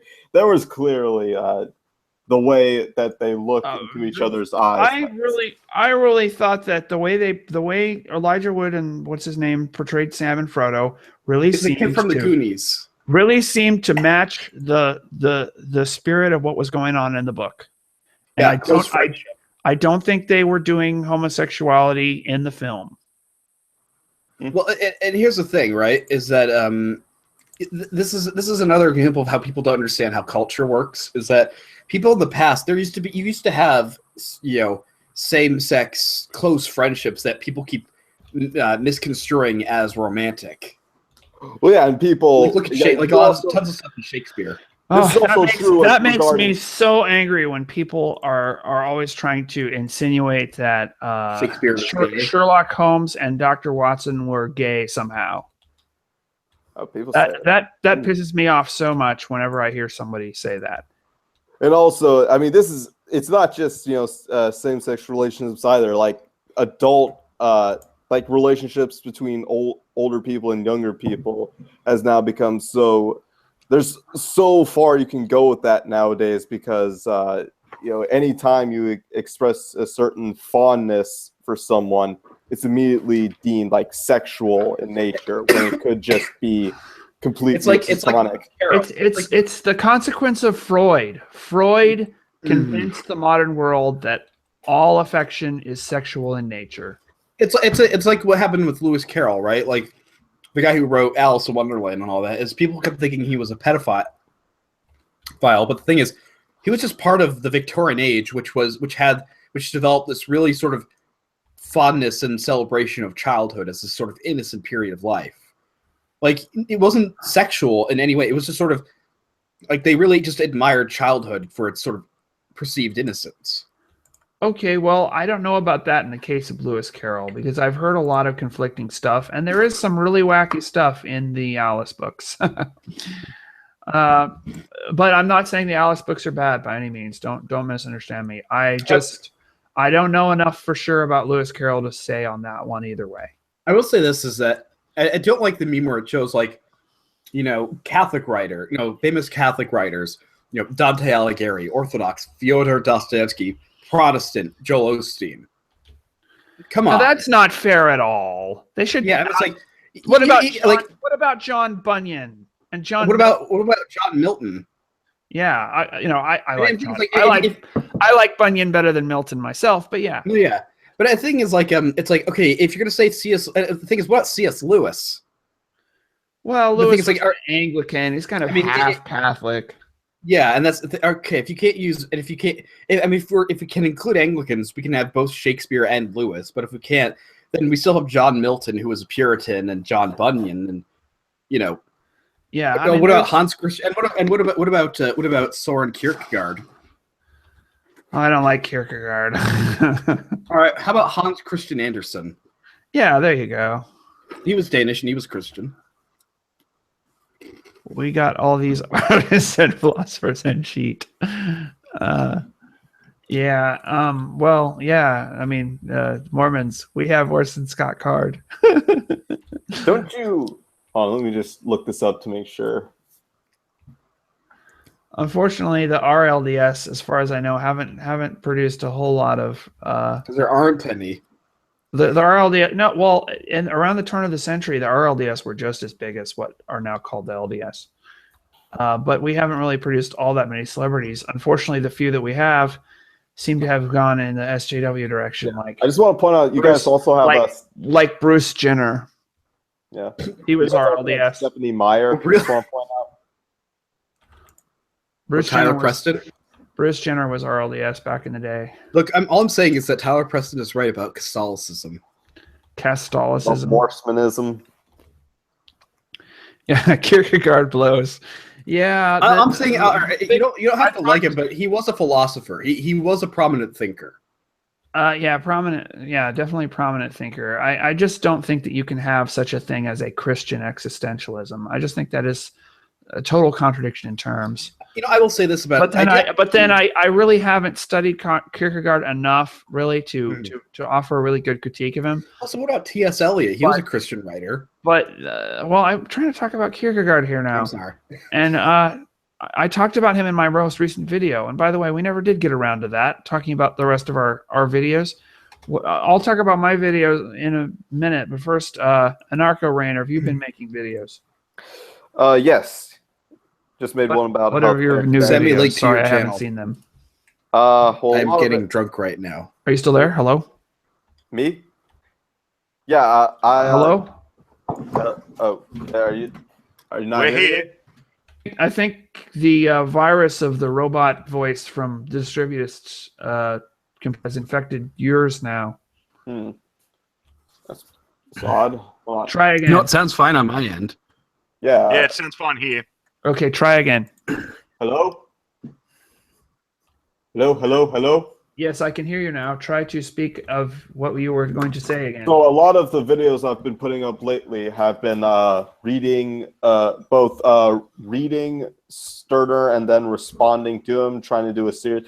And now, actually, I'm subscribed to another channel, Marshall Ironsides, which has really paid off because he just put out a video doing a reading of Julius Evola's Men Amongst the Ruins, which I'm really glad about that because that was going to be the second book in this series that I'm trying to make into I'm going to make its own channel where I basically read passages from books and then respond to that, try to make sort of a case, build up something of a case either for or against the main point, based on the points made. I'm doing it right now with Stirner, trying to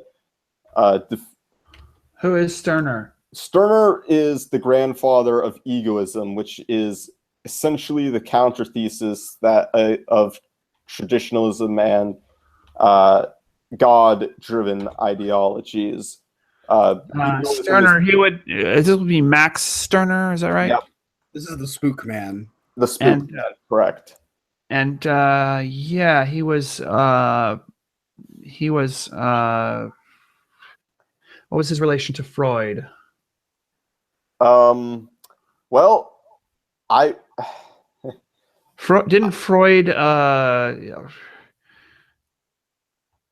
Wasn't Freud influenced by him? I think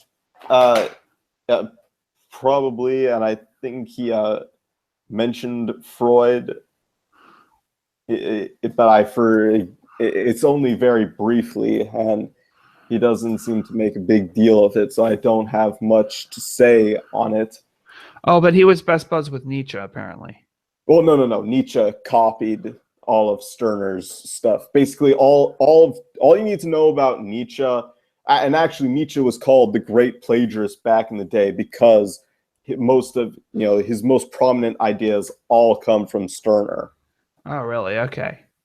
And regarding my channel in general, the video I would say that's gotten some of the most traffic would be the purity spiral of the alt-right, where I took one of the tracks from Lion King 2, He Is Not One of Us, and I turned it into He Is Not Right of Us, He Will Never Be White to Us. Oh, yeah. Yep. Yeah, that's another one of the problems with the alt-right is they have no way to define how white you have to be to belong to their... well, that's not just a problem. That's the problem, is that no one can feel secure in their membership to this movement. That's one of its main problems, is that, and they keep running into this because some of their biggest, leaders or proponents have... taking a fall from that. I'm thinking of Mike Enoch or Mike Pinovic, whatever you pronounce his name. Married to a Jew, and like, oy vey, shut it down. It's another Shoah. And so, yeah, and of course, a lot of people who commented on that video of mine were so butthurt because you can just tell this is something. They clearly know I'm right on this issue. They're super sensitive on this. Yep. Yeah, it's I feel sad when I'm people thoroughly confuse. inebriated right now, so I feel sad when people confuse us with the alt-right, because it's just the alt-right is because there's so many things about the alt-right that are just so stupid.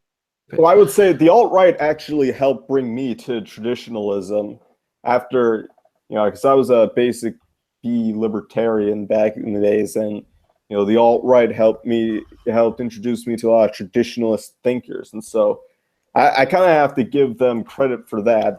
That kind of gives them a soft spot. Anarcho, how did you find out about my channel? I think through the Distributist. Okay. How did you find out about him? I just clicked on one of his videos randomly one day. That's cool. I mean, how did you know about him in the first place? He clicked on one of his videos randomly one day. He just answered that. Probably, if I had to say what one of the first videos I saw from him, it would have been one of his after-action reports with Sargon of the Cods debate. I found his channel when I was looking through Kraut and T's subscriptions, because I'm like, I was just trying to find somebody that's in the sort of ideas community that's not an atheist, Mm-hmm. So I found him. I was like, I was Catholic. Okay, that's cool. Yeah, I was kind of trying to. I think what attracted me to him.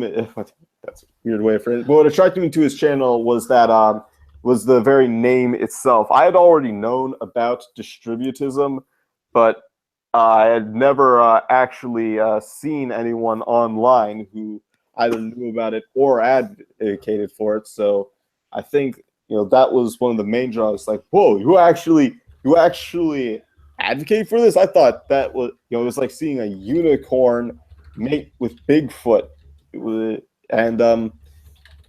So yeah, that's how I ended up subscribing to the Distributist. And through Distributist, I basically met all you guys. Well, that's great. So that should be really cool, your response to Max Stirner. I just need to put a bookmark in to remember to watch that. Yeah, I finally, well, it's an ongoing series, but I finally got through the first part, because the first part is basically, first he sets up this frame of reference for how he regards the average human life. We start off as children. We're very physically, materially minded. We're always searching about for things, trying to get at advantages.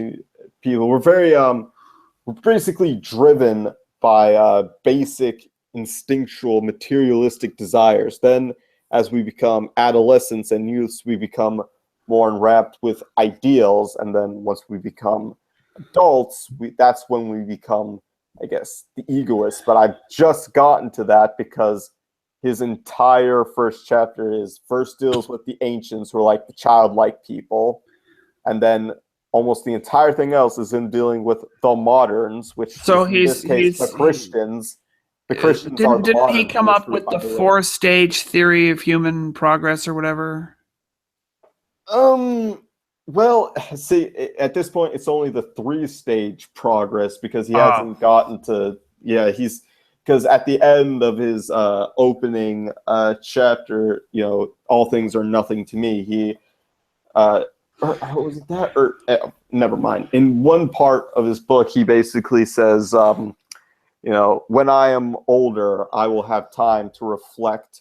When I become an old man, perhaps there'll be time to reflect on that. I don't even know if he ever wrote that. I have no. Well, the 3-stage theory of human progress was the idea that we start with, well, the first stage is the religious stage, and then we move past the religious stage to the philosophical stage, and then we move past the philosophical stage to science. And that was a big influencer of a lot of people in the late 19th and early 20th centuries, and you'll still find people who believe that stuff today. That all of humanity is goes through these stages. Yeah, it's like Pokemon, only for social science. Yeah. Well, anyways, so that should be real interesting. I hope that. Christ shoe, I choose you. That's spook. Somebody was watching Creationist Cat, and then AIU versus Fritz came up, and that's how they found us. So that's AIU nice. versus Fritz. Yeah. Wait, who was this? Mr. Spark, who he likes to. Oh, the guy who sent me a picture of a dead rabbit. Yeah, I think he might not. Yeah, I just think he might not. Don't talk smack about him. He might not. I forgive him. I think he's might not be playing with a full deck. Hey, No. Here's the thing: is this is an amazing story, Mr. Spark and I have. Is that on Twitter? He said like, do a video about whatever. I forgot what the topic was, and he said, "Look, do this, or I'm going to kill a rabbit." I'm like, "Fine, kill a rabbit." And then he sends me a picture of a fully skinned rabbit next to a pot in the kitchen. And then like a few months later, he sends me a picture of like the fully cooked rabbit that looks really delicious. I've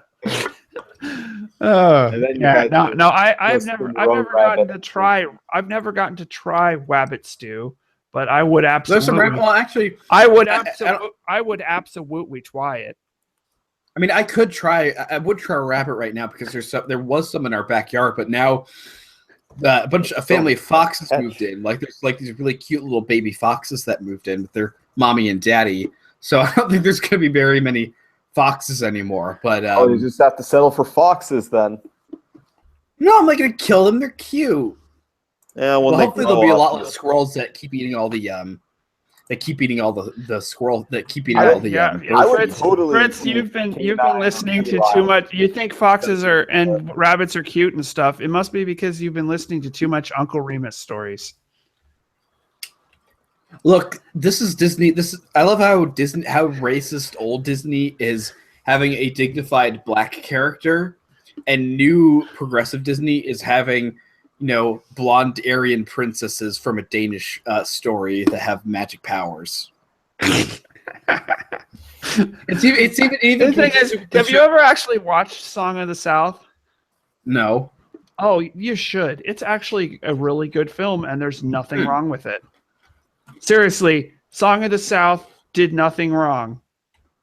And it's not even Frozen. It's their latest show, Star versus the Forces of Evil. That the main character is a princess. It's a blonde-haired, blue-eyed princess that fights dark-skinned demons. Wait, what? Oh, in Brave. You're talking about Brave. No. Their latest show, cartoon show, Star versus the Forces of Evil. The main character is a blonde-haired, blue-eyed princess who fights dark-skinned demons. Yes. Wow. Yeah, but the thing is, Song of the South was totally awesome, and maybe it wasn't the greatest Disney film of all time or anything. Personally, I really like, and you're going to be, I really like The Great Mouse Detective. I think that was the greatest Disney film, but that's just for me personally. That was Don Bluth. Was it? No, I don't think so. Great Mouse Detective, I think Don Bluth. Really? No, he made, what came out around that time? I think American Tail, was it? I remember Land Before Time came out with Black Cauldron, as Disney released the Black Cauldron, and it destroyed the Black Cauldron at the box office. Black Cauldron was a piece of crap. The Black Cauldron. I actually haven't seen the Black Cauldron. I need to watch it sometime just to understand what happened. Crystal? Yes, I saw the Dark Crystal, and I think Henson made a huge mistake to be working on the Dark Crystal. He should have put more of his efforts into making Fraggle Rock even better. That's what he should have done. Fraggle Rock was really Fraggle Rock, but I like the Dark Crystal. Well, I really liked Fraggle Rock, and I think that there's three television shows that every philosopher should watch, and they are The Twilight Zone, Star Trek Deep Space Nine, and Fraggle Rock. But do any of those have what Billy? Hold on. Well, the reason is that The Twilight Zone has a number of episodes that give you a very sort of conservative and somewhat paranoid view of the world. And then Fraggle Rock gives you a left-wing view of the world. It gets you to understand sort of the sort of motivations that how left-wing type people view the world in terms of their emotional motivations. And so it's really enlightening in that. It's really enlightening in that context. But the real question I have is, do any of them have David Bowie holding up a baby and saying, "Dance, magic, dance, magic, dance, magic, dance"? Yeah. Dark. That was Labyrinth, not Dark Crystal. But anyways, and then the third one was Star Trek Deep Space Nine, because it's just incredibly deep and nuanced in how it approaches politics and metaphysics and everything. Anyways, so let me talk about my video. I guess I might be talking too much at this point, but my video would be next. I just recently did a video that was like super serious. That was, "Why are you a Christian?" Did any of you guys see that? Yeah, I saw that. Yeah, and it had footage of Chronicles of Narnia, the video game. That was really good. I liked it though. Yeah, I thought it was good, succinct. Like, what is it? Half an hour. Putting forward your video. It was a good half an hour, succinct reason. Rationale. Yeah, it was. It didn't like prove Christianity, but it gave you a sort of reason why, given that you believe that some kind of God must exist, the Christian God is a good option, and the other God. I can never say that word. I specifically like how you take down the idea of Hinduism or the idea of karma. That because of that, you have instances of innocent children starving to death because people assumed they had bad karma. Yeah, that I wanted to be real careful, because I don't want to say that there's no truth at all in the idea of karma, because there might be some truth in the idea, but the idea as a whole caused that. And we can see clearly that there is a causal connection between the idea and that. It's not just that bad people believed in it. It's that this is inevitable given those premises and human nature. And and I didn't really address Buddhism directly, but sort of since I addressed pantheism, I mean, I felt like that kind of included Buddhism. And I assumed that life and existence is good and stuff, and that just basically assumes that Buddhism's not true. If you also, I don't like the idea that. I think Christianity is definitely a step up. It's much better than Buddhism, because Buddhism essentially says, if you want to be perfect, you have to. If you want enlightenment, you have to be sort of perfect. You can live a perfect life. Or Christianity, not everyone in the world can be a Buddhist monk, but everyone in the world can be a flawed person. And that's what Christianity assumes everyone is. Yeah. C.S. Lewis said that a Christian is not someone who always does the right thing. A Christian is someone who, when they do the wrong thing, can fix the problem.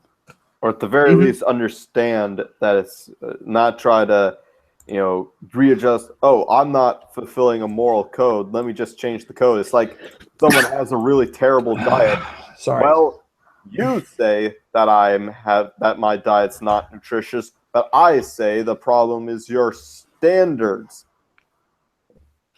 Yeah, there's so much of that nonsense going on where at least be man enough to understand you're doing wrong. Don't just assume wrongness away, basically. Yeah, that is a big difference between previous ages and the modern age.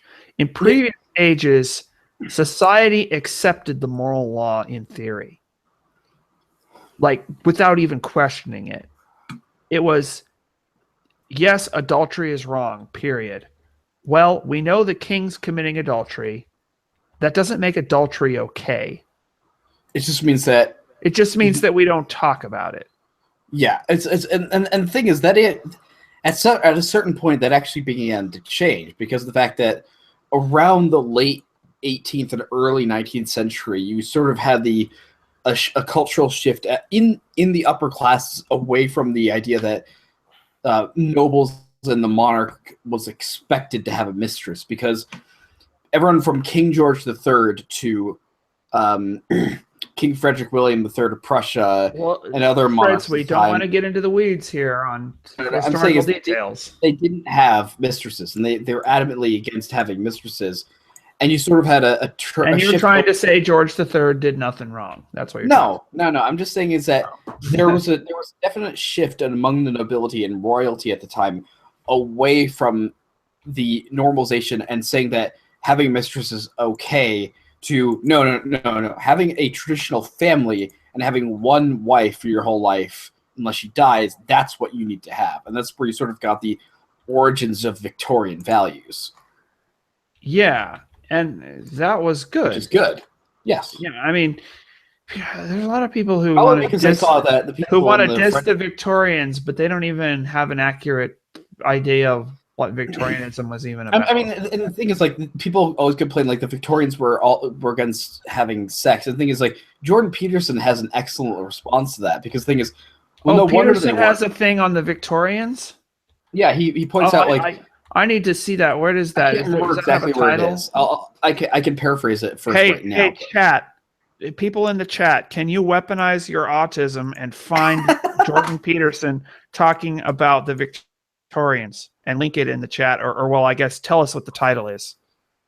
But anyways, like, to paraphrase, he points out that, like, in the Victorian age, that if you were a single woman that had a child out of wedlock, your whole life was over. And also that...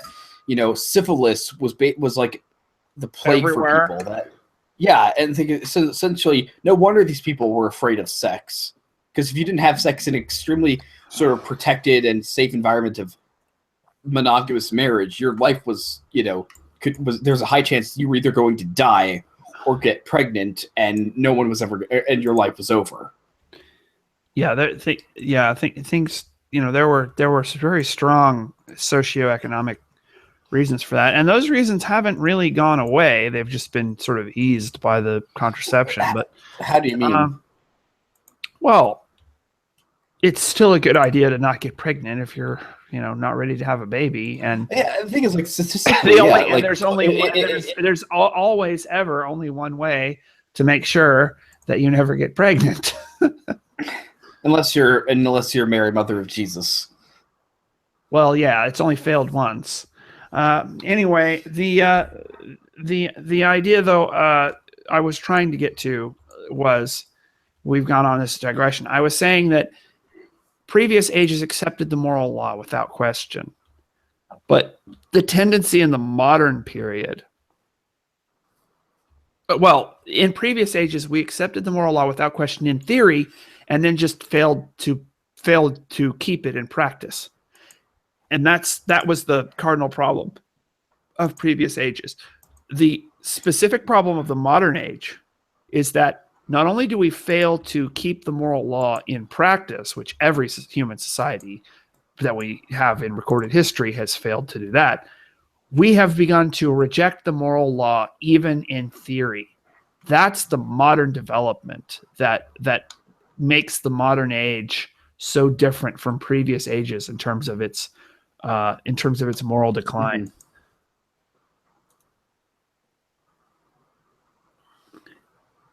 Oh, but my 98% success rate.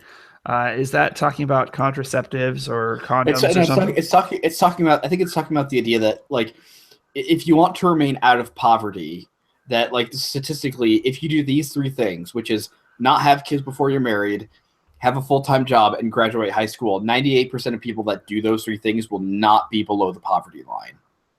Oh, yeah. Until they raise the poverty line. That's how we alleviate poverty, is stop having kids before you're married and graduate high school and get a job. Yeah. Now, one thing I might talk about poverty, and we have to be very, very careful how we talk about poverty, because there are two very different Because the rich need to pay their fair share in taxes. there are two very different kinds of poverty. There's relative poverty. Black people in America, and there's black people in Africa. Well, no. There's relative poverty and absolute poverty. An objective poverty. Yeah. But no, Now- the poverty is relative. Poverty is subjective. Relative poverty just means there are people who have more than you. While absolute poverty means you are missing things that you need in order to become financially successful by working hard. Well, to survive anyway. Well, I'd say that not having access to education is part of absolute poverty. Right, but how much? I mean, okay, how much education do we need? Like, is just teaching people the ABCs and basic numerical math enough to count as education? Well, I think you have to be able to get into a profession. I mean, you know, How did I get into the stream? I don't remember. huh? You don't remember I've how been you got. drinking. I don't remember how I got into the stream. Well, Fritz, you know, there's this idea that I've had for a very long time called teetotalism, which would guarantee that this would never happen. I gave up alcohol for Lent, and I didn't drink at all, and I've started drinking again, and maybe that's not a good idea. It was a bad idea, I have to say. But it makes for a much more fun stream. When you Don't worry, I'm just not blackout drunk. I'm not blackout drunk. I'm just fairly tipsy. No, Yeah, it's just- you're just being merry. You're black block drunk. That's racist, my dude.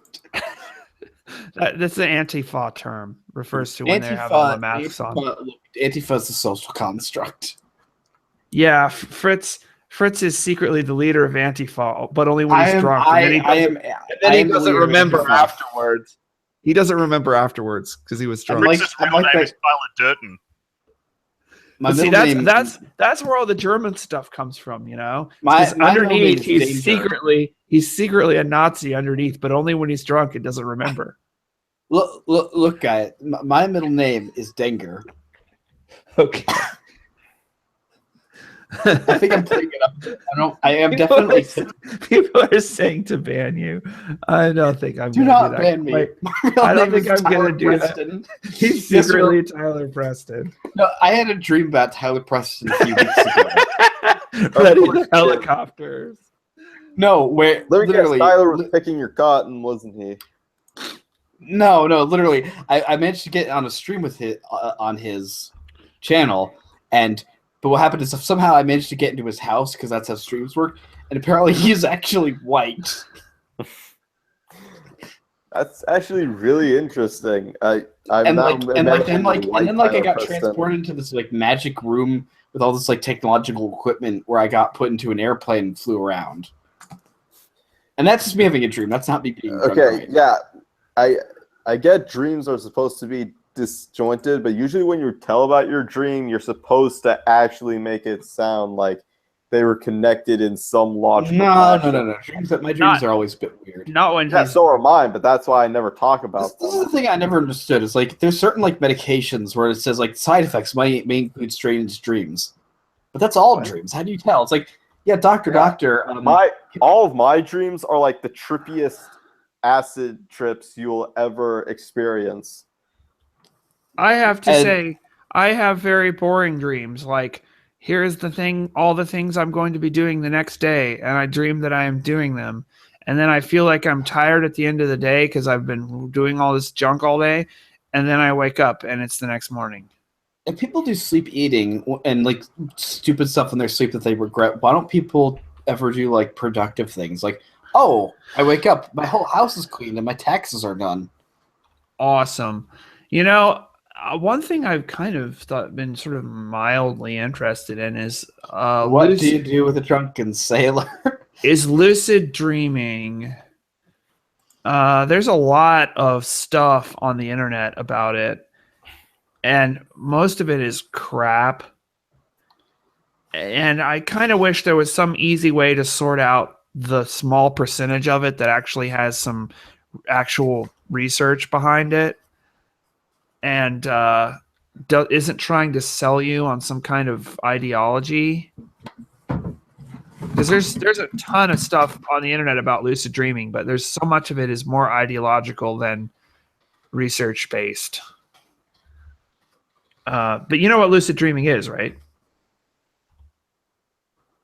You guys, I mean, hello? That's like a waking dream, isn't it? Lucid it's like dreaming super is when real. you're in a dream and you realize that you are in fact dreaming. But then the dream keeps going on even though you realize that you're dreaming. And then once you realize that you're dreaming, you are then able to take control of the dream and change things about it. Like in the movie Inception, all the stuff in that movie is totally real in the sense that you can actually do like weird, impossible things in dreams. And I know this because I've had a few lucid dreams in my life. And they were never like the weird, like mystical, magical type experience like some of the drug people say. No. It was just I was dreaming for a while, and then I woke up most of the way, but not all the way. And then I fell asleep again, only I realized what happened. And then I'm in a dream, and I realize that I'm in a dream. And then you can do stuff like fly and make impossible geometry and crazy stuff like that. Except, thing is, you're going to keep doing that, except one of these days, you'll wake up, but you'll have forgotten you've woken up, and so you'll still think you're in a dream. And then you'll jump then you'll jump right off the roof of your house because you think you'll fly into the heavens when in fact you'll just break your arm right on the lawn. That's the fear that a lot of people say, like in philosophy. There's been a lot of writing about the fear of that happening, but I haven't really heard of that happening, like in actual life, like people like jumping out of windows because they believe they're in a dream. That's not something that actually happens, even among people who apparently. I think you'd wake up at that point. Yeah, I mean, there are always things you can do to wake up. The thing that doesn't exist about the Inception movie is this idea that you can have a shared dream. That's pure science fiction. But the impossible architecture stuff, yeah, that can totally happen in dreams. If you've if you've sort of trained your mind to think about non-Euclidean geometry, then you can totally do non-Euclidean stuff in dreams, and you can fly and do impossible stuff in dreams. Yeah. But anyway, I don't think there's an actual spiritual component to that for the most part. I think that's just a naturalistic thing and not really spiritual. But that's just my opinion on it. And I don't know, do you guys have any opinions on it? Apparently not, because you hadn't heard of it. Well, I'm drunk, so I don't know how good my opinions would be. I'm sure that I've actually had a shared dream, though, with my sister. Really? Well, I have never heard of shared dreams being all that credible, but maybe I'm wrong. I don't know. I don't even see the mechanics behind that. I just write it off as a coincidence. Yeah. Well, hang on. Let me define shared dream, okay? By a shared dream, I mean that there is some communication that goes on between people in a dream, which then they both remember the communication afterwards. It's not just that they're both having a similar type of dream. Right. And I feel like you wouldn't be able to distinguish the two if, it turned out, hey, we were both dreaming, and in my dream, you were here and you said this, and then you said this. And I just don't think you would be able to tell, when you're both dreaming that you're saying the same thing to each other and when you're actually communicating in your sleep. Yeah. Someone say invite Tyler Preston to the stream. Yeah, to change topics completely because Fritz was just doing that anyway.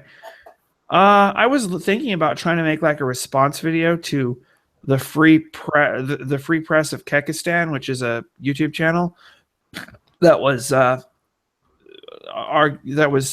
asserting moral anti-realism, But then they actually responded to my YouTube comment.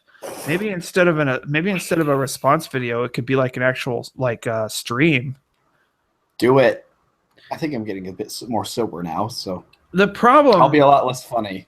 The problem with that, though, is how can you agree on like rules of polite discussion and conduct and stuff with somebody who thinks that right and wrong are just opinion? I'm basically just telling him that the Holocaust wasn't bad. And see what he says. He says, "Well, that's your opinion." Okay, what's your opinion? Well, you remember this guy is his channel name is the Free Press of Kekistan, and I think he's I don't know how much Sargon points he has versus how much 4chan points he has, you know? There's kind of a spectrum of 4chan Nazi to Sargon liberal, and the Kek people kind of Pepe the Frog people kind of exist on a spectrum between those two extremes, you know? Look, all I'm saying is normies get out. Hooray! Yeah, there are certain things. The whole Kekistan thing really interests me a lot. I do like the humor of it and how it just completely triggers Shia LaBeouf. And I mean, he's just this he will not divide us. He's just this overprivileged Hollywood leftist. You effing racist. He's just so completely self-righteous that he's gonna divide us. He's going to tell all the rest of us lowly plebs how we should vote, and we should listen to him because he was in Transformers, so he should know about politics. Okay. His real debut was when he was on Even Stevens on the Disney Channel. I mean, yeah, I mean, it's just celebrities just think they're entitled to tell us what we should think and how we should believe and stuff. Merchant Struggle just said, I am a midpoint between Fritz and 4chan. This is the thing. Again, the Romans and the ancients had it right that, you know, the actors should be considered as the same status as prostitutes, that they should not be taken seriously or respected. They shouldn't. Yeah. But I think that's why they actually had them wearing masks and stuff, so they didn't know who they were in some of those ancient dramas. And also they sort of killed them in certain plays, but they would just like if they needed a death scene of a character, they would just kill the actors too. Or they would I think it's like they take like a criminal and have him put him in the role. Man, like a stuntman, only he actually dies. Hey, well, based Romans, my dudes. Well, look, you'll get really good effects for very low prices, I must say. You'll have special effects. Yeah. It's better than ILM. See, the Romans hadn't invented helicopters yet. Oh, thank goodness the Roman Empire failed, because imagine what they would do with modern technology. They would live stream burning the Christians? And feeding them to lions and have Perpetua not die and be like, oh no, it's all caught on tape now. Oh no. There might actually be something to this. The lions aren't eating her. Why? I imagine that they would think that furries are, I think they would actually figure out that furries are, they would sort of understand what furries are, because like they were really perverted back then. They'd be like, oh, somebody thinks that they're an animal and wants to have sex in that form. Oh yeah, we do that all the time here. I think they got really more perverted as they got closer to their final collapse, though. Did they ever believe there were more than two genders? Yes, probably. Well, no, the barbarians. When you start believing there are more than two genders, that's when you know the barbarians are at the gates. That's when you know that the barbarians need to take over, because they're like, okay, these people are crazy. Please help us. Yeah, pretty much. Maybe the Islamists have something. What I'm saying is, there actually was a Roman emperor who wanted to marry a man and like dressed in drag all the time. Yeah. A lot of the Roman emperors were gay, weren't they? They were gay frogs, yes. Was his name Gaius Maximus? Yeah. No, his name was Gaius Maximus. Gaius Maximus, thank you very much. Yeah, I always correct people when they mispronounce Gaius. Gaius Maximus. So all of the pastifagioli, you mean the pastifagioli? Anyways, I was gonna say about the whole Kekistan thing. I really like some of the funny aspects to it, but on the other hand, they're trying to like turn it into like a religion or whatever, and that makes me go, it's just cringe. Yeah, that part of the whole I guess I'm like one of those Jewish people who is like all for the Jewish ethnicity, but doesn't actually believe in the Jewish religion. I guess that's how I feel about Kekistan. So you're trying to destroy Western civilization, is what you're telling me. What I'm trying to tell you is I like the idea of an ethnic Kekistani that it's this satire on identity politics. I just don't like them trying to do a satire on religion. They don't understand religion enough to even do a satire on it. Do you think Dinesme would be a proud Kekistani? Because the chat's trying to talk about that now. Oh, really? What are they trying to say here? The real question is Dinesme and Holy Esme cow, Volt. Paul, what are you talking about? Don't say Esme Volt.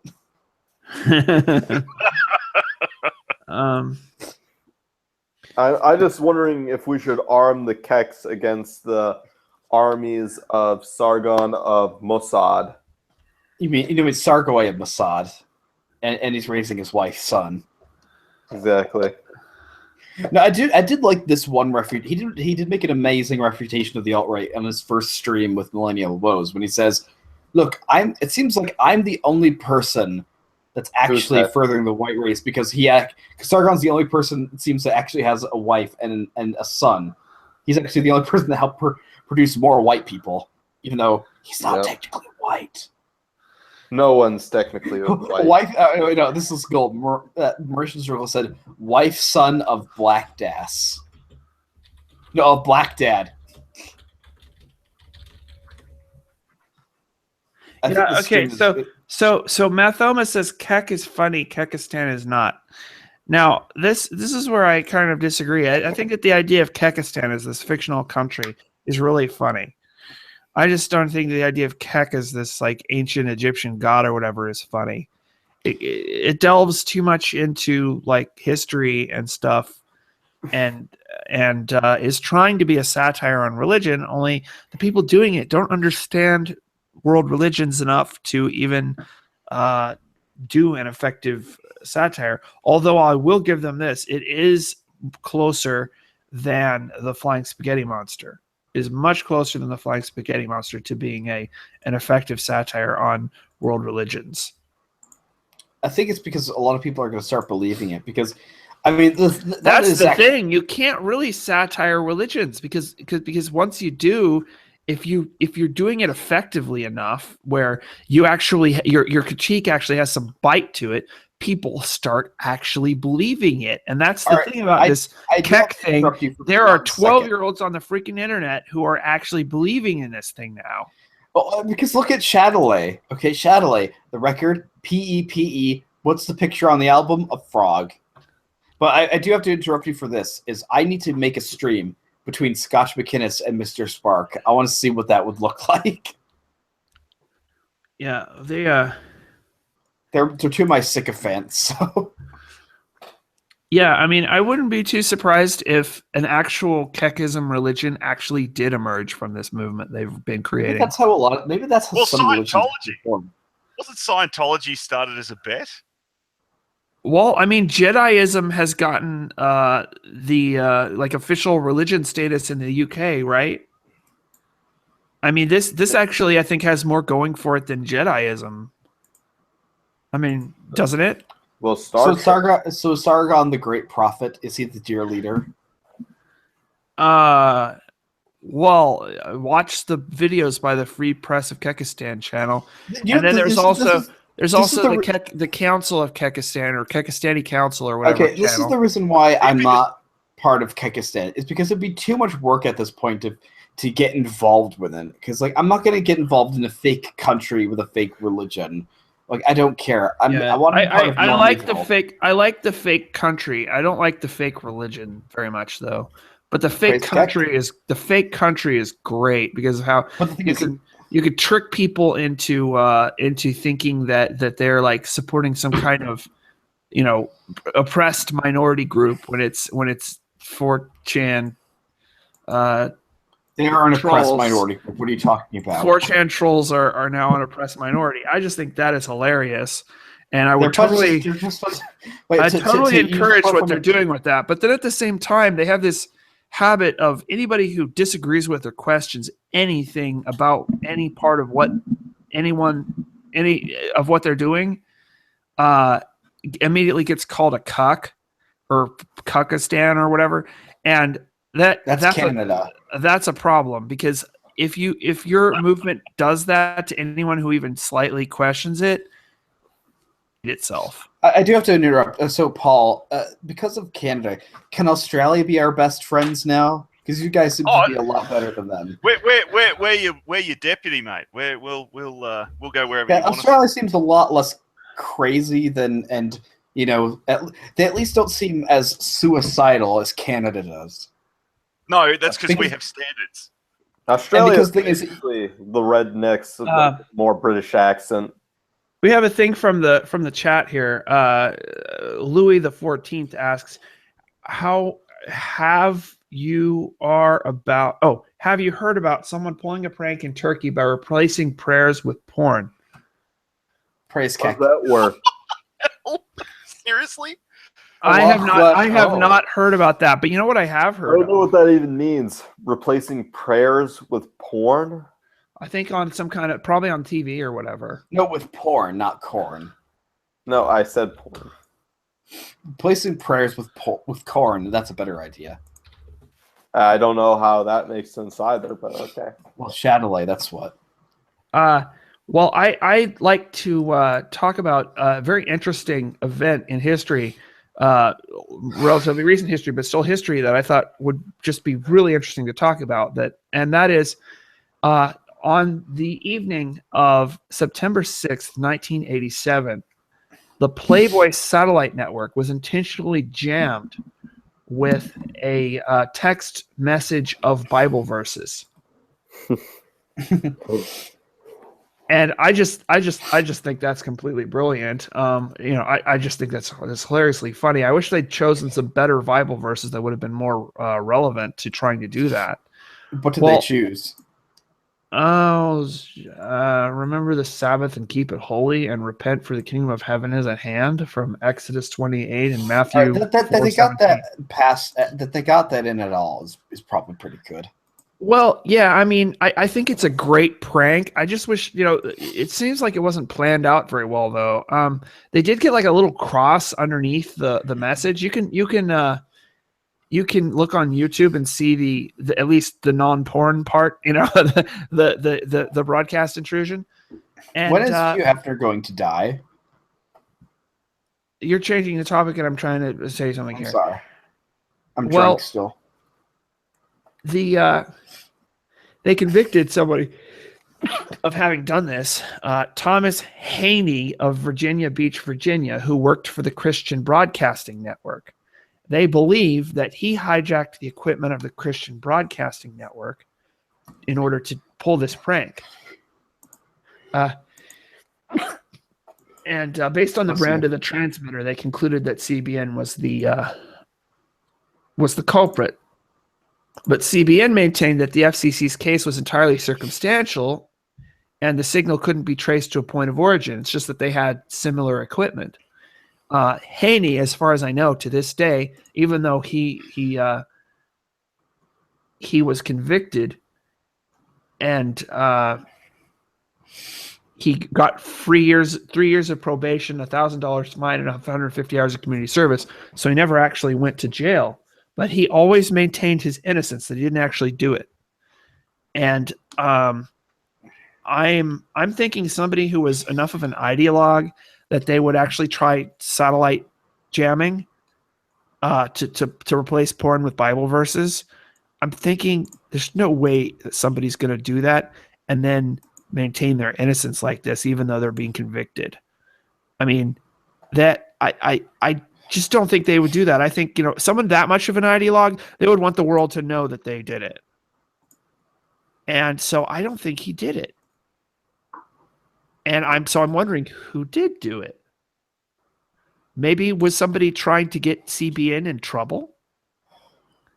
Because, the reason, those particular verses that were chosen, they don't seem all that relevant. It's almost like this is being done by somebody who doesn't really know the Bible all that well. And so I'm thinking this might have been like a false flag operation in order to get CBN in trouble. Like 9/11 was. Well, that's just a theory I have. I'm not entirely sure. Didn't you say you wanted to get an interview with the guy? Yeah, I would love to get an interview with the guy. In fact, I was trying to get Todd Lewis to interview the guy, but he said he wasn't all that interested. I think that would be an awesome interview, just to find out about that. And also I'd want him to discuss, what he knows, because what he knows about the technical details of what would be involved in doing that.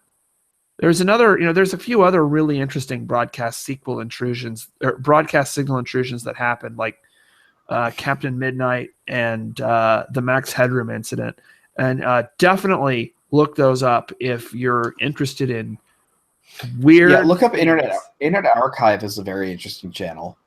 Yeah, there's people have done very strange things. There have been way more broadcast intrusions in fiction and in movies than have ever happened in real life. But the few that have happened in real life are always like, well, I guess the ones we hear about are really interesting and bizarre.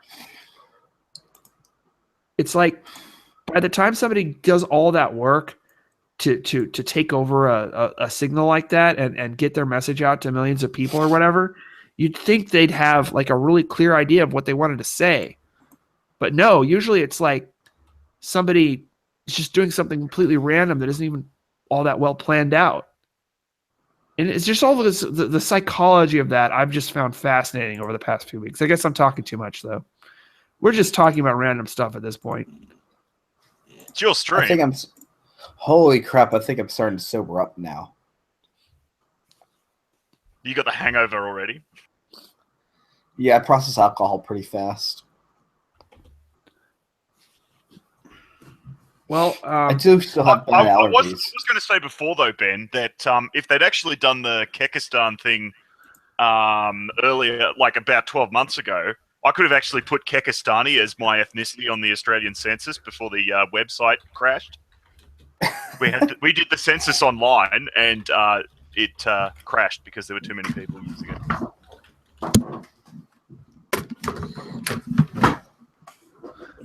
it. Yeah. These people are wanting me to interview Black Pigeon Speaks. He doesn't write his own stuff, though. He doesn't? He has a writer and stuff for that. Oh, I guess that explains why his monologues are always so jolted. Well, what? He sounds sort of. He usually sounds smooth and professional, is all I was going to say. Okay, I don't know what you mean. I meant in the sense that he doesn't sound like he actually believes it, or no, he probably believes it. I just don't. I think he probably just has a writer for that. You think he's got sincerity issues with what he's saying? No, I think he believes that I'm just talking shit. I'm sorry for the language. Okay.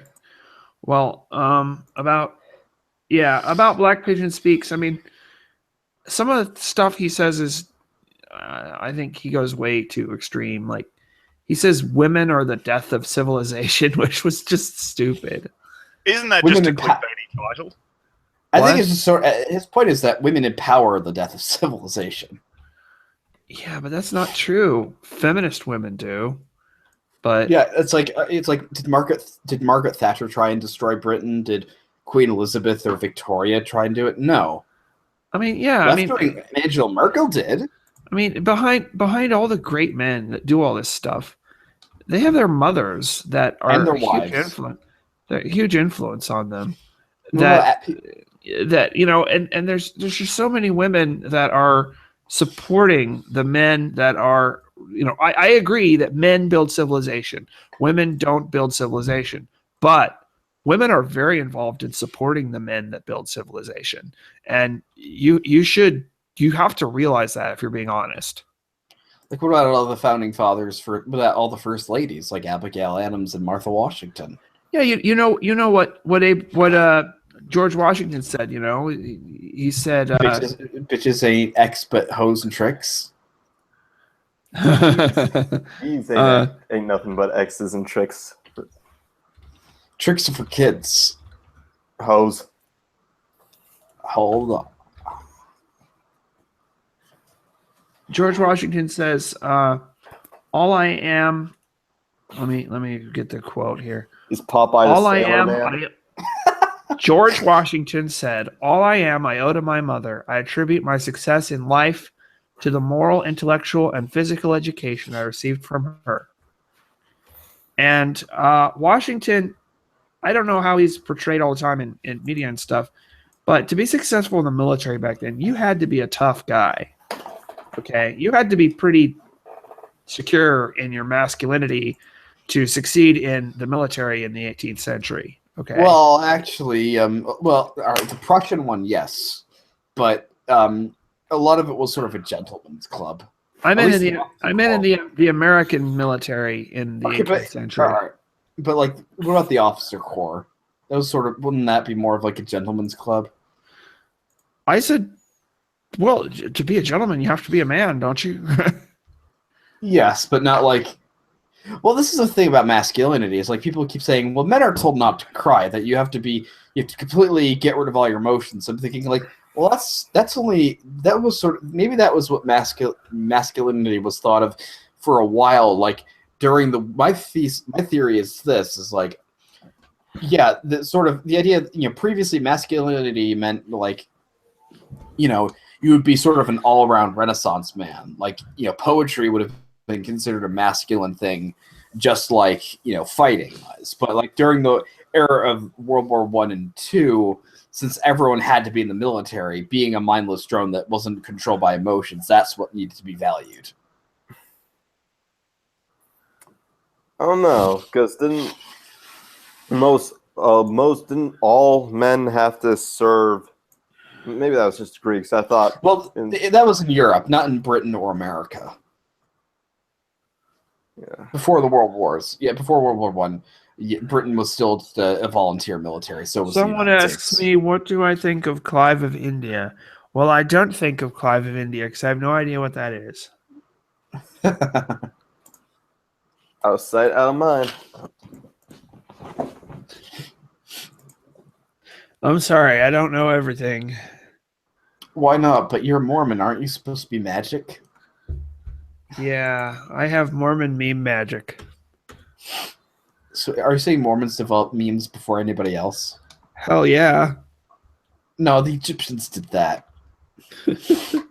Well, it's the Egyptian characters on the gold plates, Gold plate, yeah. Find me. What gold plates? You have to show me them first. You need evidence for God, of course. Well, I'm just being silly here. So, yeah. I mean, all I'm Gold saying, plates guys, is is I really think that I think that 9/11. I think that there was a third tower. That's my theory. That there always. Yeah, and that's how they did the moon hoax. No, I'm saying I'm serious, from guys. 9/11. There was a third tower that went down that no one knew about it because it was invisible. Because the government has started to try when they built the towers. They had a third one. I thought where all the government works. I thought the third tower was I don't even remember what it's called. It's the one that just collapsed in on itself. That was called symbolism. Scotch McGinnis says, please do a video on MGTOW or interview. You do it. Angry MGTOW. No more MGTOW. Well, first I do want to ask, is Angry MGTOW, is that like a proper name of an actual person, or is that find some MGTOW who is angry and interview them? No, that's his username. Oh, that's some guy's username. Yeah, his username. Unfortunately. Let me explain why I'm not going to talk about MGTOW other than now, since you guys brought it up, I will talk about it, but I'm not going to work on making videos arguing with MGTOW, and here's why. We already did that. MGTOW don't have babies. There are no MGTOW babies. And people have a very, very, very, very strong natural inclination towards the opposite gender, which I don't feel that I need to encourage, because God's already done a pretty good job of making sure that that's going to be around. And I feel like I just don't even have to refute MGTOW, just to wait for them to die out, like the Shakers from the 19th century who said sex was a sin and no one should ever have sex. So basically, it's like they all died out. It doesn't depend on what ideology is right. It depends on which one is left.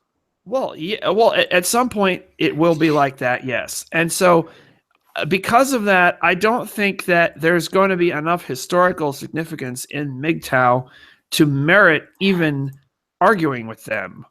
Okay, maybe if they develop some way of reproducing which bypasses females altogether, and this is a new scientific advance, then MGTOW might start to become relevant and worth talking about. Or sex if robots. MGTOW start, sex robots if is MGTOW real. start acquiring the kind of totalitarian political power we've seen the feminists able to seize, then they become something that's worth talking about because they've got power. But thing is, MGTOW, they got no power. They got very little influence, and they got no babies. And they got no future because they got no babies. And because of that, I don't feel that I really need to argue against or with MGTOWs. I can just ignore them, and they will go the hell away. And that's all I've got to say about that. In the words of Forrest Gump. So yeah. Well, life is like a box of chocolates. It doesn't last as long for fat people. Whoa, what is all this? Oh, the National Association. Well, yeah, yeah. We have to be real careful, or some of these people in the chat might get reported to the nationally elected gangster regulatory organization. Sheep. They'll use artificial uteruses to reproduce. Will they put them inside blow-up dolls? Yes. Well, and this is the thing is, I want there should only be two ways in which you can cure children. One, through through the natural way, and two, through adoption. I don't like the idea of in vitro, because the problem with in vitro and all that is that they keep multiple embryos around just as backups. So basically you have multiple human lives that are frozen that will either always stay frozen or die. And that's not the way, and that is bad, because I think that human life begins very, very early on, if not at conception. So I oppose that. And I absolutely oppose. I don't understand why somebody who is having problems conceiving the normal way, why don't they just adopt? It seems like they could adopt. There's plenty of kids that want to be it. It's because they're racist, actually. There's so many children in the world who want, who do need a home. Now, I do understand that. Well, actually, come to think of it, I might have to take some of that back that I just said, because now that I think about it, and don't interrupt me when I'm in the middle of a sentence, please. Let me finish my sentence if you could. Okay, I didn't think about this when I just said that. That was off the cuff, and I wanted to walk some of what I just said back. Here's why. It may be that some people are choosing to do this because some of the procedures for adoption have become so expensive and taken so long that some of this other stuff is actually faster and cheaper. In vitro fertilization might actually be faster and cheaper than adoption in some situations. And that might be why some people pursue that option. And I guess, I can sort of see their motivations there, though there is the problem with the multiple embryos thing. So there's that problem with it. But on the other hand, I can't just say, oh, you're just a terrible person for not adopting, when I realize that that adoption can be a very expensive and difficult process because there's just so many people who want to adopt, and it who can need be to really be adopted. difficult. And also What? the whole thing of making sure that the people who do adopt them are qualified people to have kids. Yeah, it's all very complicated, and I don't know if I want to talk about that. All I do know that is I do not like the idea of growing babies, because the next step, of course, is that babies will be able to be grown fully grown outside of the womb, and then we'll start genetically me and Ben were actually discussing this before. Hey, I'm not mean. Sorry, what? Hey, we were discussing the what was it? Genetically engineering human beings. Here's where I was approaching that from. Okay, once you have given in, you've said that gay marriage is a thing because we want to be tolerant and inclusive and protect people's fifis and all that. Then there are no more lines to draw in the sand. There are no more lines to draw in the sand. We will have normalized incest. We will have normalized polygamy. We will have normalized polyandry. We will have normalized pedophilia and bestiality, and bestiality, and even necrophilia, necropedophilia, mecophilia. And what was the other one? I'm forgetting. Polybestial necrophilia. Well, no, there's one of them that wasn't just a combination of the previous ones. There's one that I'm forgetting. I'll think of it later, I suppose. But the point is the same arguments that supported gay marriage will also work for all of these without exception. What about the one where you Dan Savage your tractor? Are you saying that one day, then, Ben, that Dan Savage will be a old fuddy-duddy conservative who's complaining that it's this isn't the way we did it in the past? Yes. Well, he said he wanted to rape Rick Santorum. Ben Savage is an evil human being, isn't he? He is an evil man. Did he actually say he wanted to rape? I haven't heard of that. I know Dan Savage has done some pretty crazy stuff, but I haven't heard of that. Well, here's the point. People will argue, well, pedophilia is different. Why? And then they'll say, well, because science, because it's just bad to have sex with children. Why? And they can't appeal to anything in morality, of course. So they say, well, science shows that it's harmful. And I'll say, well, what happens when you apply science? You get engineering, and engineering can modify things like that. Exactly. All we have to do is just develop the science of genetic manipulation until pedophilia is no longer harmful, because we've got genetically modified children who can deal with it. And so it's just a matter of scientific progress, right? To normalize pedophilia. And someone more likely to argue that they're not physically mature enough, they're not sexually mature enough to actually That is what they say, but that is totally modifiable. I mean, first of all, you don't even need science to modify the age at which people start becoming sexually mature.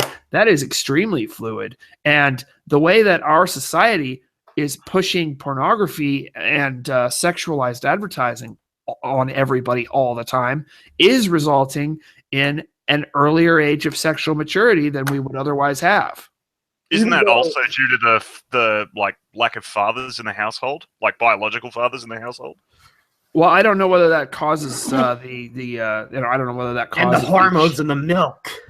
I don't know whether that causes the change in the ages of sexual maturity, but I think we're seeing sexual maturity starting to happen at an earlier age because we have so much of sexuality being pushed on children, like through the media and advertising so much that it's actually changing the age at which people sexually mature. And that is, so we don't even need science for that. But if we add science to it, then we could totally change when people sexually mature. That's just going to be a bunch of hormones and chemicals and stuff. I mean, we can already have people take puberty suppressors, right? If we can suppress puberty with chemicals, we could certainly cause it to happen earlier with chemicals. I mean, there's no telling what's possible with science, and how can you say any of this is wrong if you're not going to appeal to traditional morality? There's no way to justify any of this as being wrong. There's no way. But these are also the people that would argue against testing things on animals, yet they're willing to test things on humans. Is that what you're arguing? Well, I wasn't even talking about that at all, but that's another problem. No, but wouldn't that actually like trying to apply the like science to hasten sexual maturity? Wouldn't that would be experimenting on humans, wouldn't it? Surely. Yes, that's what. Yeah, it totally would. But how can they say that that's wrong? It's okay to kill babies. If it's okay to kill babies, then it must be okay to experiment on them. Only if they're unborn, according to them. Well, yeah, but of course, actually, that doesn't even stay consistent. You'll find people actually defend. If you can prove to someone that abortion is morally equivalent to infanticide, they'll defend infanticide. I've talked to Dawkins already. I have talked to people who do this. They will defend infanticide in order to defend abortion. Yeah, well, Dawkins already said that if a child is born with certain disabilities, that it would be cruel of you to let the infant live. So they're already defending infanticide. At least some of them are. For the disabled, just kill the disabled, and which is basically that the Spartans would agree, except I would say the Spartans are a little more honest in their uncaring. I mean, they would say just smash the head against the rock. Yeah, kill everybody. This is what Christians fought for hundreds of years to get rid of, because even if you can say that Christianity, we totally got rid of all the ancient knowledge of the ancient world, at the very least, we were still better because of the fact that we recognized that killing babies is wrong. Infanticide was not... records show that infanticide was almost non-existent in the Middle Ages.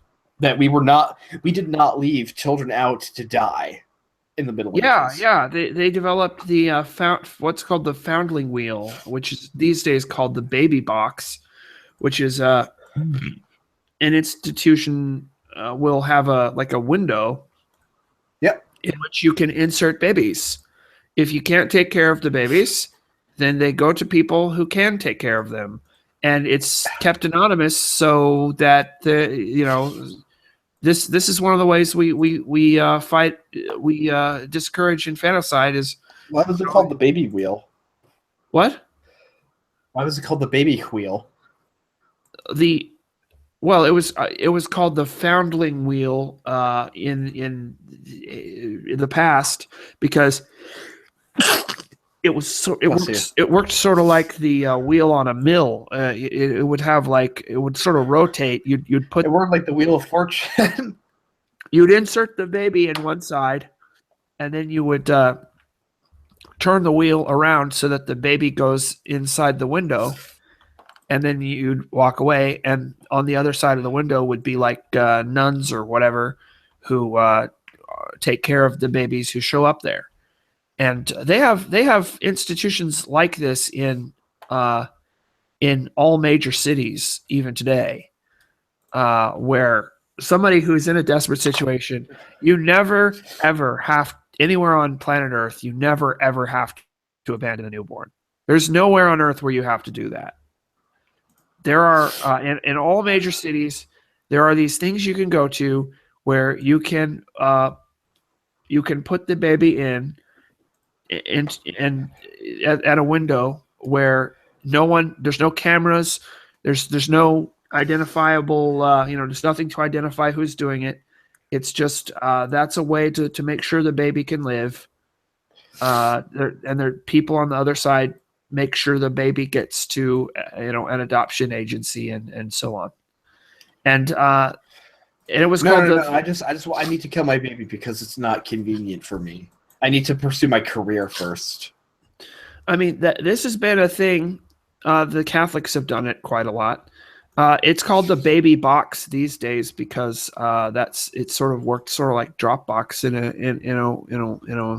in some locations now,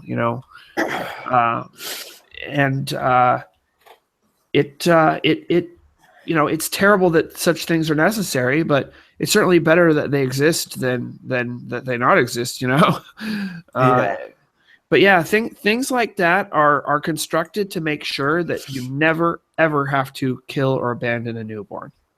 And this is the thing that I really hate is the idea that why do you think the vast majority of abortions happen? Well, it's just not convenient. Well, I'm excuse my language, but fuck you then. Yeah, I think that the women who get abortions are typically under extreme pressure from all the people around them. Well, apparently, on average, most of them already have kids. Oh, well, okay. I don't know about that. I mean, it's about half of them, I think, statistically, are already have children. Oh, well, I'm talking about the ones who are getting the first abortion. No, like they already have kids, but they have they've already have kids, but they don't want more, so they have an abortion anyway. Really? Instead. Well, it's still just as wrong, of course, but yeah, but this is a statistic. This doesn't seem to match the statistics I've got. Statistic. Although.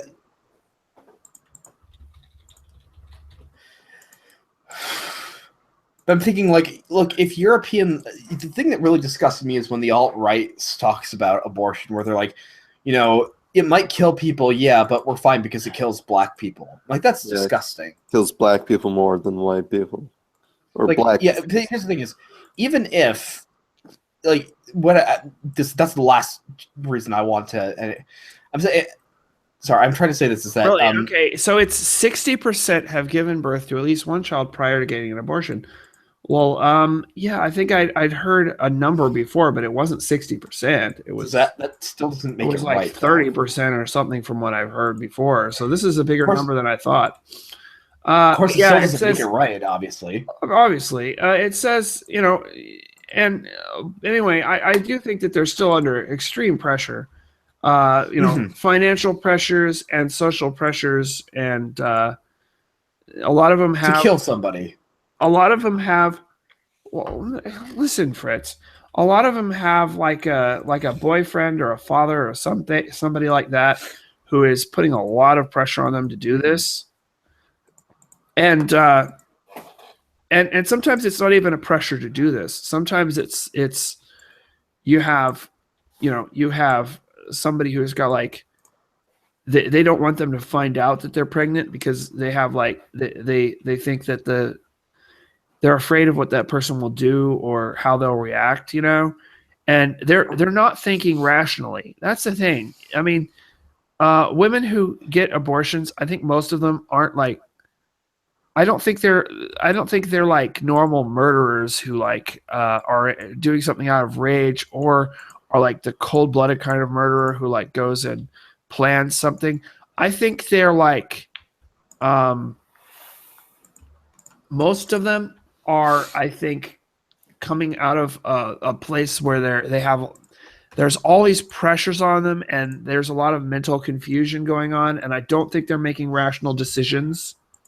I mean, this is the thing: is that like my church does they work with a group that helps give women that gives women pregnancy care that's not they give them pregnancy care that's not abortions. Yeah, crisis pregnancy centers. Yeah, exactly. And they say the primary reason why a lot of women get abortions is because they don't think that there's other options. That's the thing.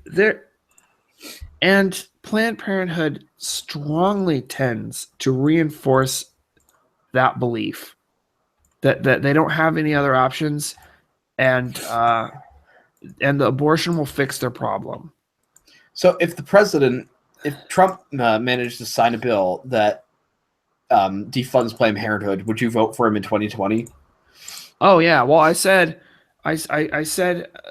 if Trump manages to completely defund Planned Parenthood from getting government funds, and he protects our freedom, our freedom online, and he doesn't do anything so completely stupid that, I guess, you never know what somebody's going to do. So he doesn't do something even more completely stupid than I think is typical for Trump. Then I'd vote for him in 2020. Excuse me. Then I'd vote for him in 2020. It's allergy season, isn't it?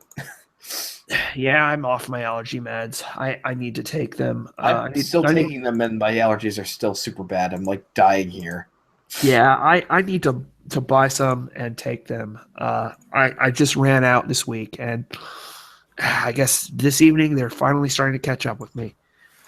Anyway, so yeah, I would vote for Trump if he'll defund Planned Parenthood, keep stacking the bench with as many conservatives as he can get on the Supreme Court as possible, and protect our free speech online. I'll vote for him in 2020. And I know I said I was never Trump, but he managed to get a conservative on the Supreme Court, and I never thought he would be able to do that. So I think I was wrong. Even though he does seem to be kind of a scumbag, and he does seem to be kind of a scumbag. He does seem to be our scumbag. So, yeah, Yeah. So it's mainly he's getting a conservative on the Supreme Court that's making me sort of come around on Trump and realize, wow, he's actually doing what stuff that who I'd regard as the real conservatives have been saying that they'll do for so long, and they never actually got done. So, yeah, that's my thought on Trump. Can we talk about Star Wars? What about it? What about Star Wars? About how the Rogue One character is not as much of a bitch as the one from Force Awakens is? Well, I think that's been talked about. That's already been done to death, man. Okay. How about why don't we endlessly digress on tiny little details about the trailer, and hopes that we can somehow really stupid because the entire there's this plot detail you're missing, Fritz. Okay. What are you doing here? I got home and No, you're supposed to say I live here. I live on the internet. Well, we all do, of course. Let's be honest. Maybe for my profile picture, I could get like Jack Nicholson making one of his crazy angry faces, and then give all of them, and then give him the 3D glasses. Was he a Mormon? I have no idea. Probably not. This is the thing. To be a Mormon, you have to have this certain level of crazy that's like in this happy medium where you're not quite crazy enough to be in Scientology, but you're too crazy for mainstream Christianity. You mean correct Christianity, like Protestantism, like Baptists? I mean, no, more like the Greek Orthodox. Those are the correct Christians. You're not even Orthodox though, Josh. I know. I mean, this is the thing: is that like get off my stream, religio normies. When people talk about evangelicals, I think that primarily they're talking about Southern Baptists, aren't they? That's really where evangelical movement came from, isn't it? Mostly. I mean, you look at the Southern Baptist Church. That's the one that like the SGWs never took that over.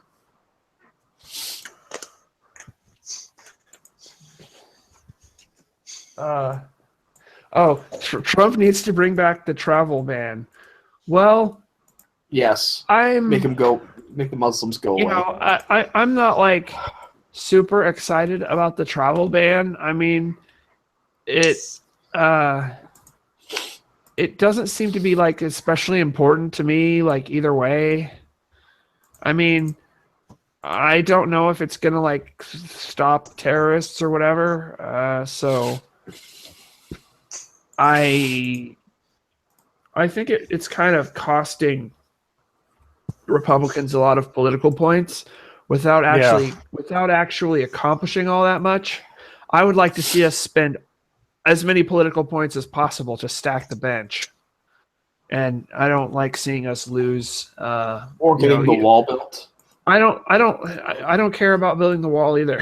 So you stack enough benches on top of each other. Hispanics, get out of my country. Yes, I realize Trump is totally allowed to do what he's doing in terms of building the wall and the travel ban. The question is whether it's really worth doing, whether it's actually the wisest policy, not whether he's allowed to do it. He's totally allowed to do it.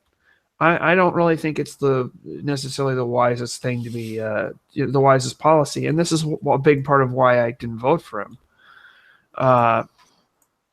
But the thing is, he got a conservative on the Supreme Court, and I have to eat my words as far as Trump being no good goes, because he managed to do that, and that's a lot more than I predicted he would really achieve. And so, if he'll do the things I outlined, then I'll vote for him in 2020. And I think he's already shown that he's a much better president than I thought he was going to be. He's still a scumbag, like I said, for various reasons, but he's kind of our scumbag, you know? He's not actively trying to kill us. Yeah, kind of. He's woke. I would say he's woke. I do like this silly idea I've come up with of pretending that Mormonism is Kekistan or whatever. Wait, what? Well, that's what I started. I started the idea because of the Egyptian characters on the gold plates or whatever. Lost. Yeah. And that was a really funny idea. I should look into trying to develop that more into being a thing. So you're the original meme lords, is what? Yeah, something like that. The Egyptian. Wait, are you saying that are you saying that the Mormons was Kangs? Oh, so they want somebody named Darth Dawkins to join. It's getting sort of late, though, isn't it? Yeah. Yeah, it is getting really late. Oh, it's 10 o'clock. But then again, tomorrow is Saturday, so I don't have quite as much time. Now, okay, Darth Dawkins, what is your email? I will. It's www.atheismwinChristFagsLose.l. MNOP. Yeah, if Darth Dawkins will send us his email, or we'll type in his email in such a way that I can contact him to give him the link, I'll send him the link to join the stream, and we will mock him with our meme magic or whatever, and then it won't be for very long because we're almost done here, but. Whatever we'll do. This is just gonna be something silly. In honor, wait, can I give in honor of the fallen head of TV, of cable news? We'll do it live. Oh yeah, what was it? Bill O'Reilly is gone. Bill O'Reilly, yeah. What did they do to him to get him gone? He grabbed him by the he tried to grab women by that. He sexual harassment. Yeah, I'm suspicious. I am very suspicious of so many. I love this. He should be easy to replace. It's not like he's the guy who he basically created the archetype of the cable news pundit.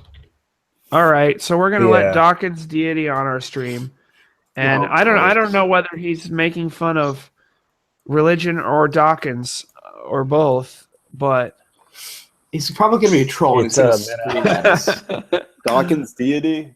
I can't wait till I've deleted all the against atheists before, so I think he's on the religious side. Daddy 05. I have no idea who that is.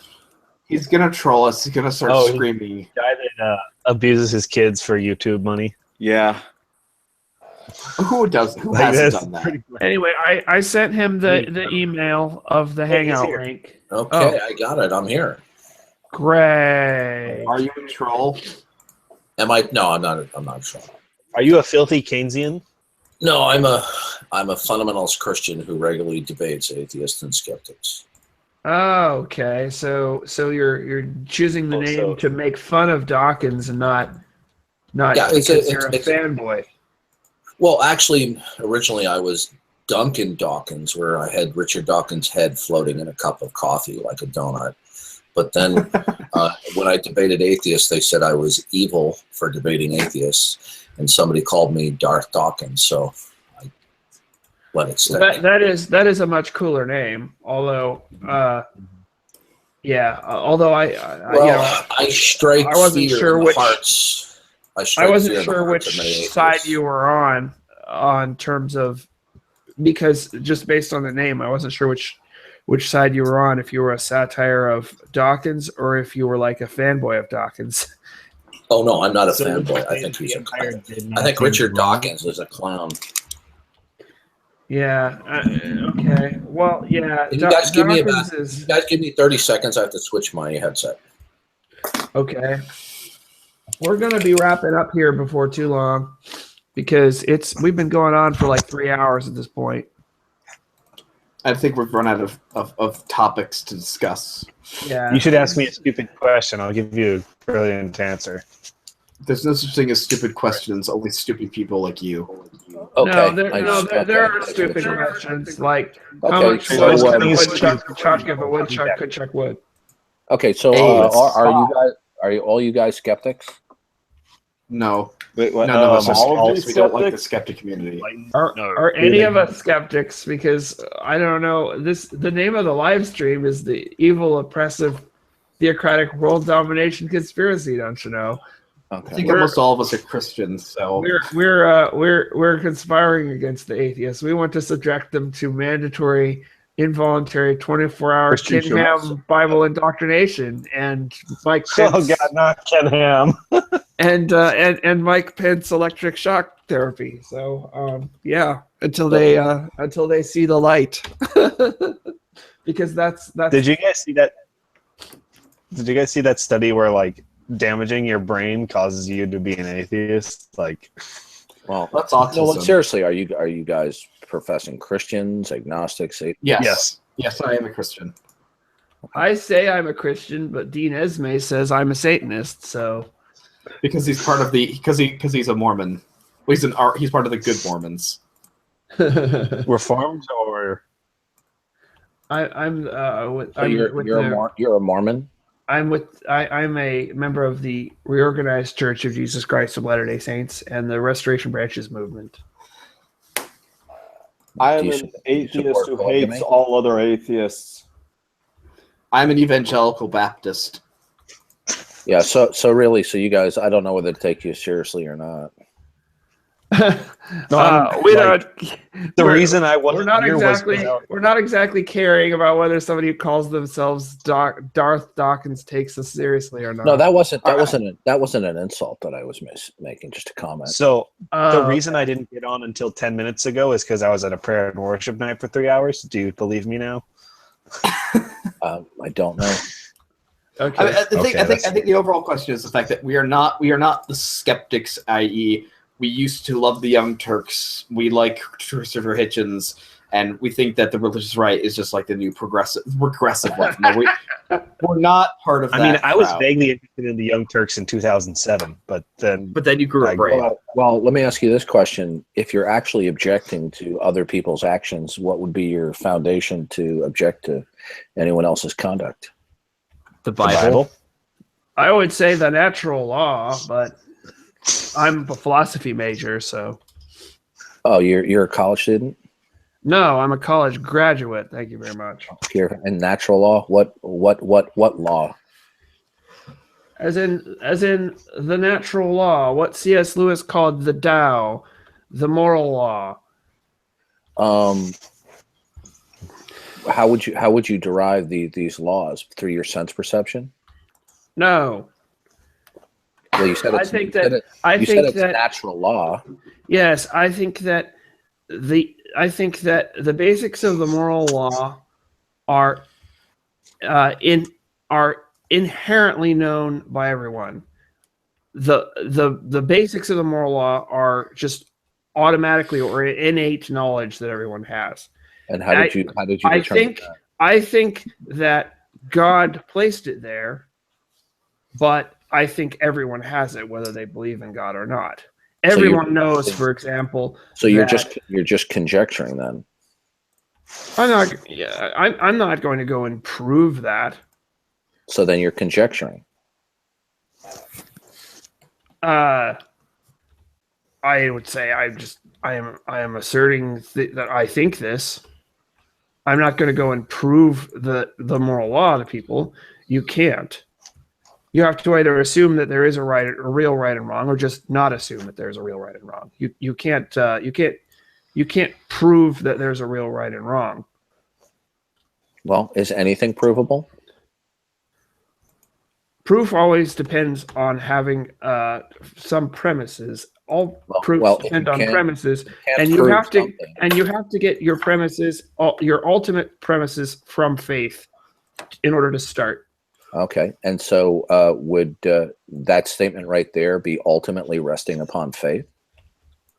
Yes, but then all statements are ultimately resting upon faith. Then you don't know that that's the case. Then depends on what.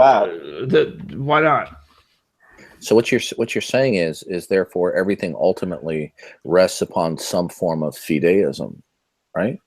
No, I'm not a fidelist in that sense. Well, if you say faith, then you would be appealing to fideism. I would say foundationalism, not fideism. Okay, so then you would start from properly basic beliefs then.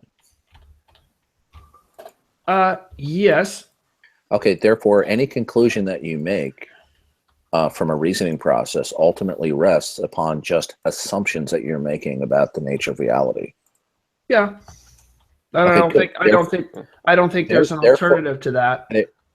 Well, you may not think that, but the point is that's just a shot in the dark. Okay, yeah, so we all see through a glass darkly, as the Dawkins, what are your beliefs ultimately founded on then? The revelation of the God of the Bible. Okay, and does that not require faith of some kind? No, it requires acceptance. That's nonsense. Excuse me. You're not going to come. Yeah, it's my stream. If you're going to cut me off, then I'll just leave the conversation then. That's fine. It's my stream. Okay. It is your stream. We're not going to accept a distinction between faith and just acceptance. Like those are two different things. Well, I'm so glad that you're clairvoyant and you decided to answer for me. Okay. Yeah. See, I don't have now, a lot of respect for a random guy. Well, wait a minute. Shows up all of a sudden without even being invited. Speak for me, or did you want me to speak on my own behalf about what my view is? Yeah, you can, but if you start being a douchebag, how can I when you constantly interrupt me?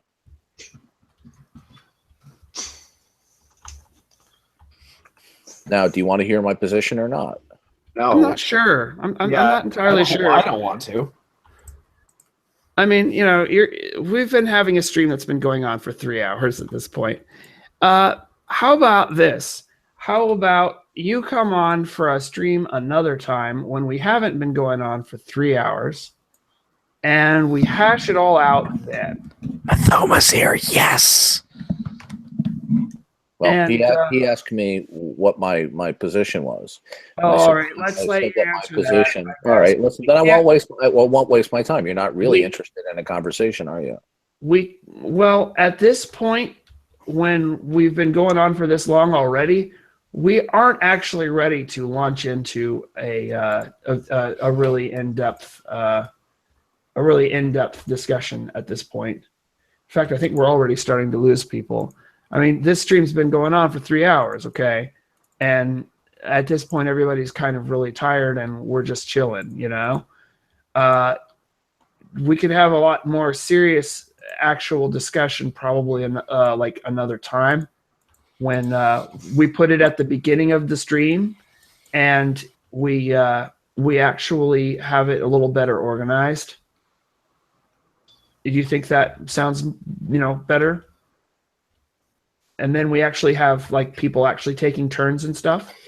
Sure, that sounds like a great excuse to interrupt me. Yeah, well, see, you don't have a sort of unlimited right to come on and dominate our stream. Did I say that I had a right to dominate the stream? Yeah, you pretty much have. How have I dominated? Chat spamming, guys. You are, pointlessly redefined words. I have to say, that's not faith, that's acceptance. I'm sorry. Well, you cut me off in the middle of my sentence, and you didn't allow me to finish what my position was. Okay. And you decided you through the have- powers of clairvoyance to talk over me and interrupt me. Okay. How are you going to have clairvoyance has faith nothing to do. and acceptance just being two completely different things?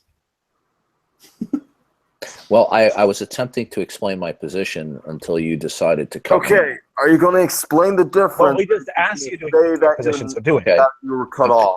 The Christian position is that the only means by which we can actually know some things that we cannot be wrong is by virtue of an endowment of the God of the Bible through one of three types of revelation. One would be natural revelation, which would also include innate revelation, and special revelation through God speaking through his human agents and ultimately through Jesus Christ and the Bible. Now, God does desire that we have faith or belief in certain things, but that is in addition to what he has actually revealed. So it's not that we have faith first. We have to have revelation first before we can actually know things. Okay, are you done Yep. with that? Because if I was going to respond to that, I don't want to have a whole bunch of BS about, oh no, you're interrupting me. Well, my response before was not BS. I'm simply pointing out that you cut me off. Yeah, that's because it's my stream. Okay. So what if it's your stream? You still cut me off in the Yeah, if it's my stream, then yeah, I do get to interrupt people yeah, on my stream. Well, that's fine. If you want to act like a teenager, that's your prerogative. Right. Okay. Here's my response to that. Yeah, and then you'll boot me. So what? Yeah. Okay. This guy's out of here. Yeah, you just don't want somebody talking back. That's all. Ultimately, came into the stream hoping to get booted out, so it's good that he gets booted Yeah. out. Yeah. This What guy, did he say at the end that got him booted out? he's just being a douchebag, and No, what was the last thing he said? it wasn't the last thing he said that got him booted out. What got him booted out was his attitude of just being a Yes. complete douchebag and acting Our like stream. yeah, and I mean and I don't acting like like fundamentalists, to be honest. I don't yeah, like them. I might actually talk about the substantive point he was making. We're just trying to have a reasonable discussion here. I can agree with most of what he actually said. It's just his attitude that's the problem. Although, I do disagree with his definition of faith.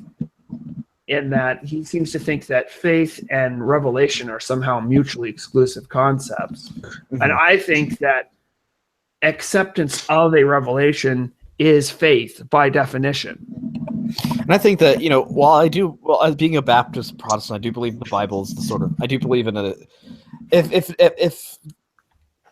not sola scriptura, at least, the Bible being the highest source of Christian authority, I think that you can't simplify it down to that level, that there needs to be an aspect of reason to it. You can't just say, well, read the Bible, that's where the truth is. You need to show people why what's said in the Bible is the truth. Yeah, I would love to have theological discussions like that guy, or like that guy might be interested in, having. It's just you have to. The autism was real. Yeah, I mean, do you think he was a troll or do you think he was serious? I think he was serious. He debates with other, not like various atheists and deists. He does the same kind of tactics, like, oh no, if you're gonna keep interrupting me, then you're just gonna interrupt me. Yeah, interrupt me. No, it is annoying when people interrupt you, but all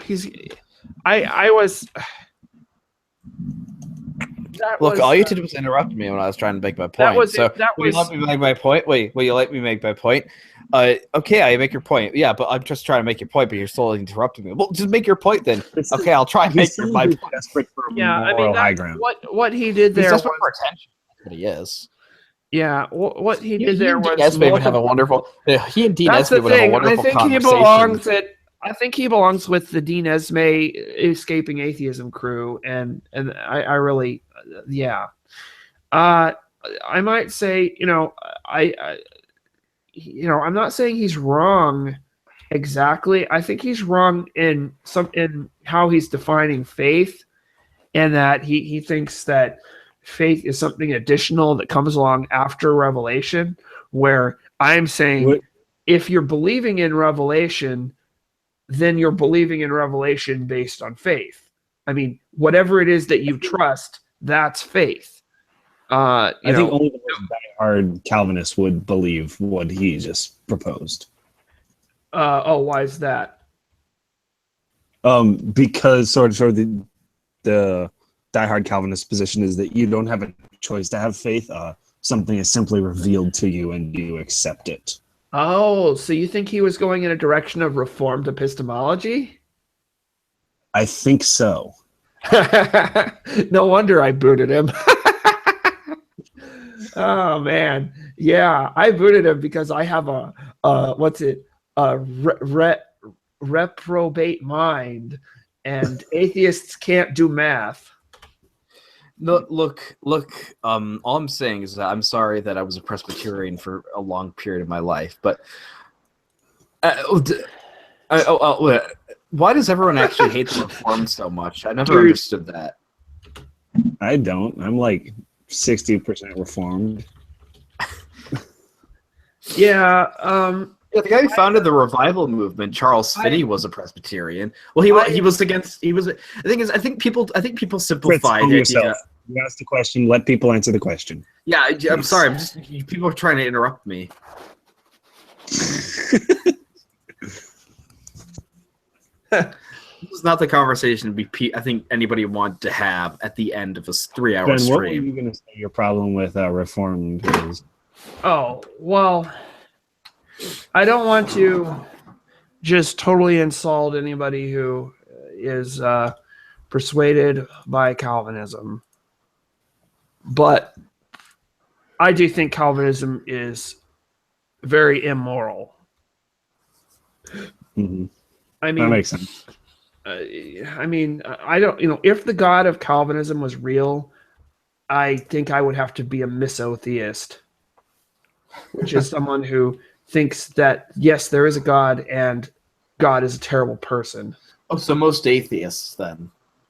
Yeah, I might just be anti-theist. I mean, like, okay, you have to be anti-theist. You can't just not believe in God. You have to be openly opposed to something that doesn't exist. Yeah, I mean, and just and once you get into I really think that given the premises of Calvinism, hyper-Calvinism totally follows. Yeah. Totally follows. You can't, and I don't think it's escapable. And I think it's kind of like once you get to hyper-Calvinism, you've gone off the deep end into ideologically motivated craziness, and you end up in it just it's a really terrible place. And man, Calvinist mental gymnastics on the free will issues as Mathoma. Scotch McGinnis in the chat says, please debate Dean Esme or deflating atheists who are the Dean Esme and deflating atheists are two different people. Yeah. Dean Esme. I haven't. Here's the thing. Dean Esme, from that, you guys saw my video on the problem with cults, right? I showed the message that I got from Dean Esme, which is the last communication I got from Dean Esme, where he calls me a Satanist or calls my religion satanic or whatever. He says not to contact him ever in that message, from what I recall. I could be wrong. Maybe, I don't know. He basically says he doesn't want me to ever contact him or whatever, and I'm not going to go bothering somebody who says not to contact them. Now, I will criticize him when he comes up, which I don't expect he'll ever come up in one of my videos again, but if he does, because he does something completely outrageous, then yeah, I'd totally criticize him, but I'm not going to go contacting him after he asks me to not contact him, because, you know, I if somebody says leave me alone, then you should just leave him alone, you know? I mean, I feel the same way. And so I'm absolutely not going to go like pursuing Dean Esme to have a debate with Dean Esme, because he doesn't want to talk to me, and I don't care about him either way, you know. I hope that he deals with whatever his emotional issues are and stops calling everybody who isn't agreeing with him about his Catholicism Satanists, you know, and tries to sort of calm down and try to be a better example of what a Christian should be to people. That, you know, I hope all that, you know, and I hope the best for him and stuff. But yeah, I'm not going to go trying to get him into a debate when he doesn't want to talk to me. And I think the same way. Hold up. But about deflating atheism. Okay. Hold on. I'm sorry. I'll let you talk first, Fritz, but then I need to answer the question of what I think about so before I lay out my views, I mean, come on, you guys were not letting me talk. You know, I'm sorry, Fritz. Let's let you go first. Sorry. Okay. Before I get, but I just have to let you guys know that you were interrupting me while I'm trying to. We got it, Fritz. Stop messing around. Shut up, Paul. But I think the same thing happened with Dean when I became more vocal about me being an evangelical, is that he immediately turned on me and said, "Well, no, you're just evil. Basically, you're just." He literally said that I'm as bad. He both said that I'm as bad at. That the worst is atheists than evangelical Christians. And he also said that I highly suspect that evangelical Christianity was promoted by cultural Marxists in the 70s. Yeah. Okay, so about deflating atheism seems like an okay guy, but he's gotten deep involved with Dean Esme. It seems to be more interested in being rude to atheists than in either making fun of them or arguing with them. I think because of his involvement with Dean Esme. Here's the thing: before he got involved with Dean Esme, I actually talked to Deflating Atheism with a webcam chat thing, and I asked him to join our group. And told him some of the problems going on with Dean Esme. Of course, they hadn't developed to this point. At that point, at that time, it was just saying Dean Esme is kind of rude to people without a cause, and kind of has whatever. Well, his cause is he just doesn't like their version of Christianity because it's not explicitly his high church Catholicism. Yeah, I mean, he seems to treat people who aren't the same type of religious person as he is the same as the atheists ultimately. But anyways, and Deflating Atheism said he doesn't want to get involved in a feud between people online or take sides or anything. And then, like a few weeks later, he starts his Deflating and Escaping Atheism collaboration. Yeah, and this is the thing is, I So don't like it's that. like I don't want to take sides. Now I will go totally take sides. I don't like that. There's like sort of, it seems like there's sort of two splinter groups off of the traditionalists, or they sort of formed in parallel. There's Dean Esme's Escaping Atheism cult, which is basically just new Catholicism.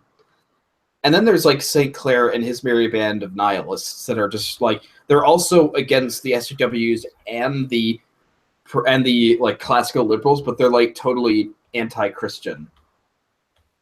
Yeah, and then there's us who are trying to be like the new Inklings, pretty much. Aye. Well, it's presumptuous to claim that of us. Or Tolkien. Well, you have to aim high. You try to aspire as high as you can think of. That is not going to be our band name, Ben. It needs to be the Poets of Saffron Park. Yeah. Do you want to end this now? Dean Esme is our equivalent of Angry MGTOW and the Atheist Gamer.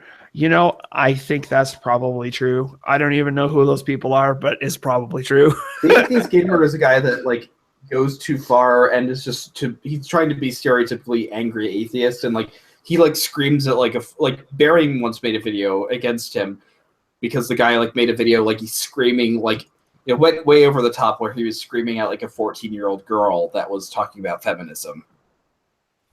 Yeah. It's like, this is just a child. They're, obviously doing that's not helpful, but I would say that Dean Esme is just sort of like, the amazing atheist, but for Catholicism. Yeah.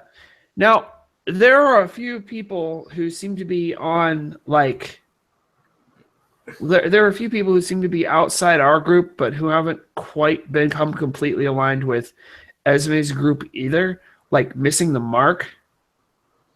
And he's probably not. I don't think he's gonna be. He's not an ideological. He's not a guy who thinks about like,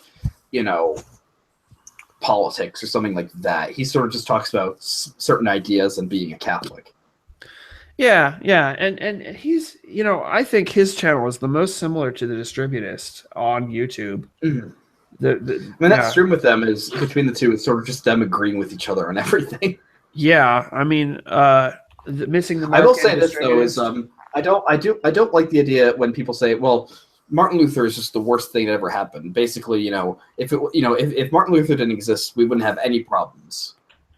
Yeah, there were big problems before Martin Luther. Even if I was a Catholic, I would have to recognize that Martin Luther couldn't have happened if there weren't already huge problems. No. The Catholic Church was perfect. There was nothing wrong. Yeah, Alexander the Sixth was literally incapable of sinning. Literally shaking. I'm literally Catholic. Yeah, I mean, and I like to try to be as open as possible, but there are certain Spark, things... we're not going to invite more people. Well, I was actually asking them to find people to invite, but that was a while back. I need to quit here pretty soon. I was I'm sneezing now all over the place. I was gonna say, there's two kinds of people I just can't stand, and one is the dogmatic skeptic who isn't going to listen, and the other is the freaking Calvinists. Yeah. So I'm sorry. I should have started immediately playing the Soviet anthem. That would have been perfect. Wait, Ben, are you saying that we need to throw them out of helicopters? I said Calvinists, not communists. Oh, okay. Oh. I mean, communists. I think that communists. I can yell at a communist and just completely smash them in terms of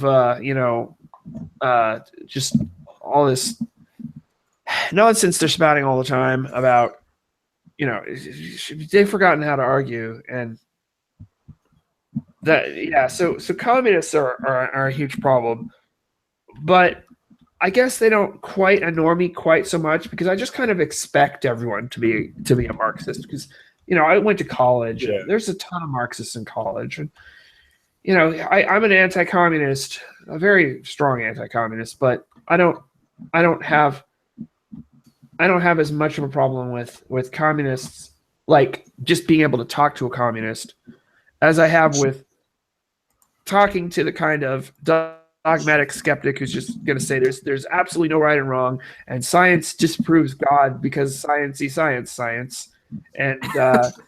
Science. Skeptic. yeah, It's funny because I'm wearing a shirt.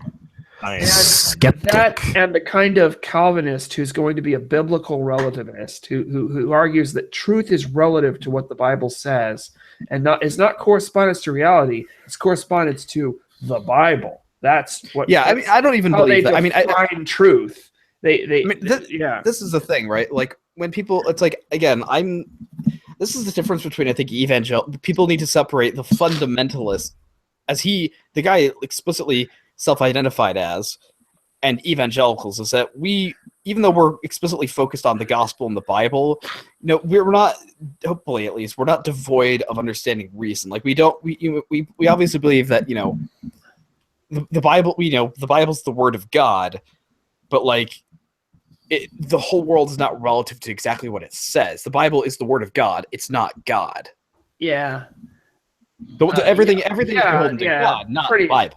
Yeah, the Bible's, it's the word of God, of course, but we're going to start repeating ourselves here, and I will have disagreements, and I don't appreciate you interrupting me.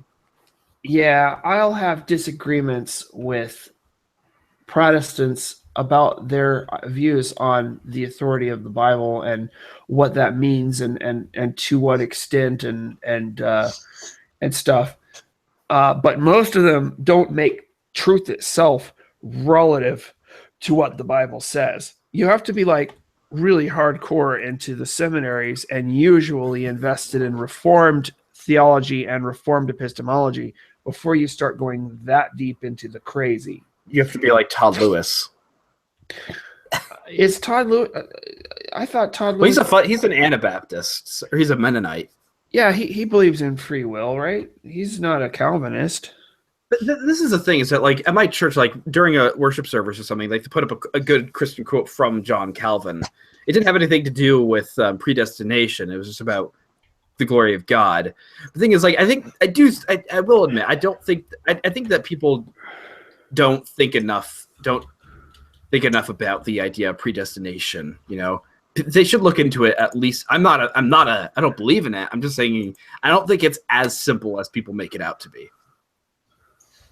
Yeah. Well, so predestination is the idea that we're all saved and damned from our birth, and that you sort of have to look for signs whether or not you're saved. Yeah. Now, I really, a Calvinist will say predestination is what the Bible says, and they can even point to verses that use the word. But I think there's a huge difference between what John Calvin thinks that predestination means and what the Bible actually says. There's a considerable... I can also point to verses where the Bible says, choose to follow God. Yeah, you can. That's the thing. It's always very selective. And I'm sorry, Fritz, but the Calvinists aren't the only ones who do that sort of selectivity thing. I mean, the Romans road is a problem. The Romans road is a problem because it ignores verses elsewhere that would give a lot of context to what Romans says. Well, the Romans road is a sort of theological journey through the book of Romans that's supposed to save your soul by telling you all the basics of Christianity using only the book of Romans. I've never heard of that. I have. That's the thing, Fritz. You made a video about what it means to be an evangelical when you haven't heard of half of the evangelical stuff. I mean, well, it's because it's not like it's not something you could easily, like, I defined it at the end, like it's sort of like a swamp where it's only semi-defined. Yeah. Well, the thing about the Roman road is a very new concept, like 50 or 60 years old new. Yes, I mean, I came to that is Christ by true. just reading, the Gospels, But then again, a huge part of Protestant theology was invented in the 19th and early 20th centuries. I mean, wasn't all of Mormon theology developed in the early 19th century? Yeah, and some of Protestant theology is trying to respond to Mormon theology. And like, for example, the whole Left Behind thing, the futurist interpretation of Revelations that gave us the Left Behind books. Weren't those actually really popular, though? That wasn't a thing before the 19th century. So you're saying we should all just become Catholics again, like Dean Esme wants? Well, no. Like Distributist once. I'm saying Protestants have forgotten the roots of their own churches. You need to be. We forgot the roots because all the mainline churches just kicked us out when they got taken over by the SJWs. Well, I think that it started before they got taken over like that, but okay. But I mean, what I'm saying is, you guys have a lot of times, like, there'll be stuff like about why the Catholic Church is bad and stuff that Latter-day Saints are saying, and I'll have Protestants respond to that like it's some kind of evil foreign Mormon thing, when I'm like, this isn't from the Book of Mormon, this is from Martin Luther, or this is from Zwingli, or this is from your own people. This is your stuff. We're just trying to catch you up on it. The thing is, what I don't like is that, like, the Catholics say, they do believe that Protestants are Christians, but they say the statement is said in such a condescending way, like, basically, like, you're just sort of idiots that you just don't know the truth yet. You're just sort of just like infantile children. It's so patronly and just annoying. Yeah, man, I can't believe that guy. I tried calmly explaining to him that we aren't actually about to seriously launch into a new, deep inquiry discussion when we've been going for 3 hours, and we're all tired, and we aren't about to really get into deep, all this stuff he wanted to go into, I think, at this stage. And I was even trying to say, how about let's try and have another stream that's specifically dedicated to this. And he didn't want to do that. That's never going to happen. That's never going to happen now, but he didn't want that. He wanted to get banned from the stream, and I just decided, why not give him what he wants? Fair enough. I mean, what's funny is there's a video from would have been happy to actually have a discussion with somebody who's what you call fundamentalist, whatever he called himself. Todd Lewis. Milo Yiannopoulos is not a good. He's Catholic in the way somebody like Bill O'Reilly is a Catholic, in that the espousing certain beliefs about what their religion teaches about sex, but they don't actually follow it. Like, this is the thing that I do. This is the thing that I just can't understand, is that there's no in evangelical circles. There's much less of this idea of the cultural evangelical than the idea of a cultural Catholic. You have to be, to believe in the stuff we believe, you actually have to be serious about it to be a Protestant. What? No, you don't. We have the Protestant culture has such a strong cultural pull that we start losing our Latter-day Saint kids to it, because they don't, because it's easier. It's what's all around them. Join us. All join us, Master Jedi. I'm just saying, what you end up with is people who believe in the Book of Mormon going to Protestant events that I don't think you actually want them at, what ends up happening there. Josh, that's a very interesting way to wear your headset. Huh? It is. It's a based way of doing it. It's highly effective. How do you hear it? Yeah, I guess loud enough. Also, it vibrates through my skull, so that helps. Whoa. The dude's a dolphin. He hears through his skull. He's got an ear in between his eyes. That's how feminists do it. Some people have a third eye. I have a third ear. You have a fourth ear too. Do I? And you have like super low resolution, and you're drinking something. We can see what you're doing, Josh. You can. Josh, that sounds like sort of like a name. Like, I know what you're doing, Todd. I love how Todd Lewis is like a fundamentalist Mennonite Anabaptist, but like he has the name of like a 90s sort of yuppie. Oh, I didn't talk about Max Colby. The chat was asking about Max Colby. Who the hell is That's that? Dean Esme. All right. I know that is, but Yeah, why do you have a different name? Let me. Okay, look, Mr. Spark. I'm gonna say, if you want to say that you disagree with Mormonism or whatever, or with Latter-day Saintism or whatever, and and talk about why you disagree and stuff, that's fine. But all this foul language and profanity and stuff is going to get you banned from the channel. Seriously. So I'm gonna make him a moderator instead, Ben. I think there's a difference between ideological disagreement and this foul language that I don't think is. I don't think it's not Christian. All right. So even if the Book of Mormon is false or whatever, it's just not Christian to act that way. And so, speaking of Christian, we've been going on for anyway, almost 4 hours. I do want to address the Max Colby. Endurance. I want to address the Max Colby question real quick. Okay, right now, as far as I know, Max Colby is a sock puppet account of Dean Esme. However, he's chosen a very clever name, all right, for the account. And it is named for Maximilius Kolbe, who was a Catholic priest who volunteered to be starved to death in a concentration camp instead of someone else in order to save someone else. Who was and that pretty much makes him a moral hero. And I don't. If the Catholic Church hasn't sainted him, then they've got to be crazy. And so the real historical Maximilius Kolbe, much respect for Father Kolbe, but the account Max Kolbe on the internet, is it's just Dean Esme run by the amazing Catholic. Yeah, it's just a sock puppet account of Dean Esme. Catholic. No, I could be wrong. Maybe there is a second person behind the Max Colby account, but I think it's Esme. It's clear. No, it is him. It is him. It sounds like a porn star name. I'm just gonna say it, Max Colby.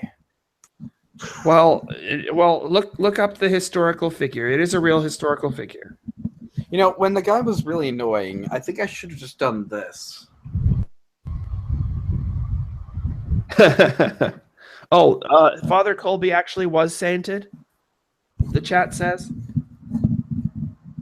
on October 10th, 1982 by Pope John Paul II. It makes sense.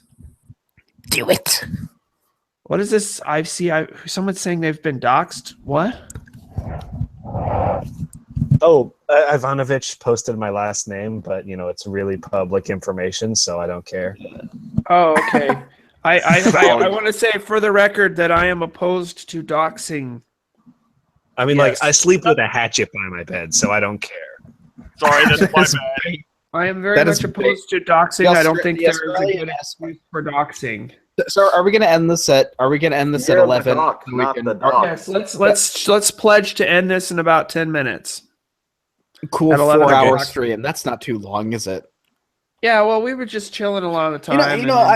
Ben, I actually really like when we were going to have the whatever happened to the streams on the political events, because we could have done it for the inauguration, or we at least could have done it for the debate between Ted Cruz and Bernie Sanders. That would have been great.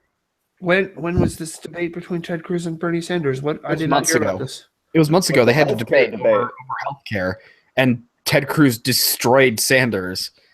Maybe we should do that sometime. See, I'd love to get discussions like this. Clue out there, but okay, I get it. You want to have a discussion over healthcare? What? Yeah, the debate was over healthcare. Well, okay, I don't know whether over healthcare is the most interesting thing, but Ben, do you believe that the Indians are the lost tribes of the Israelis? Says Mr. Spark. I'm not entirely sure. From what I've read, I think we need, but the concrete evidence does not back it up. Like genetic stuff. Well, It almost said, "Make Machiavelli points great again." Oh, Machiavelli points from the debate. Yes, those were fun. Of course, it didn't matter in the end because he still won. I don't remember who won in terms of Machiavelli points. Was it Trump? I think it was Trump. Probably about of Clinton. It was sort of a tie between him and Clinton, Oh yeah, okay. but the Don still won.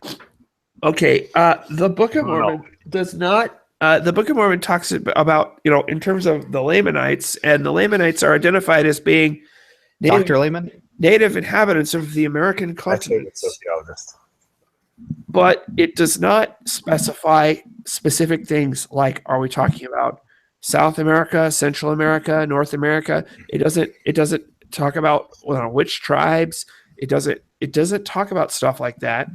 And so personally, I am inclined toward the Central American theory of the Book of Mormon's setting, which disagrees with Joseph Smith Jr.'s own interpretation of the Book of Mormon, but which I think actually conforms with what we find in archaeology in the Americas much better.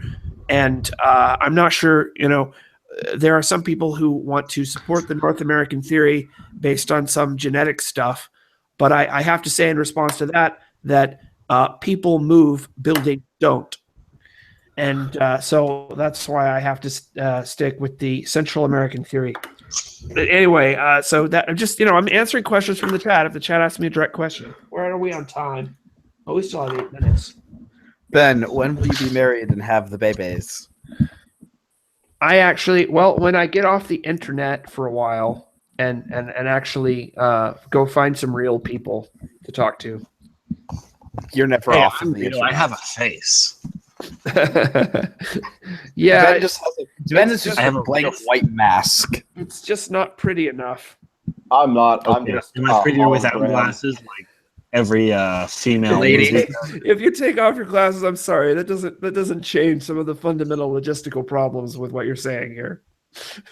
What? You hating on me because I'm not Mormon? I'm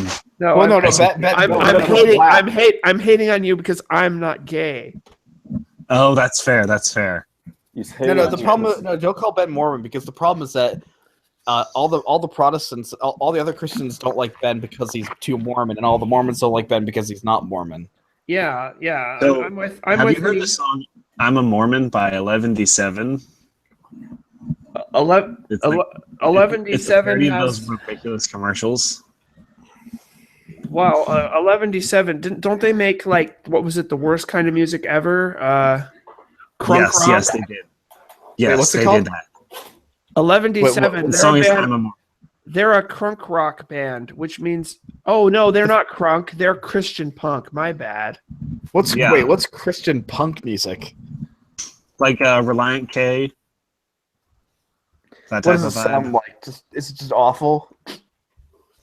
Sometimes, yes. Oh, so they attack. I guess they attack Mormonism in some of their songs. Then apparently, I mean, it's kind of like a humorous take on like remember the "I'm a Mormon" commercials from like 10 years ago, where he's like narrating the story of Star Wars, and then he's like, "And I'm a Mormon." That's like what the song is. So, good humor based stuff. But this is the thing about Christian music, is it seems like the stuff that is popular and good that lasts. I mean, aside from just the fray.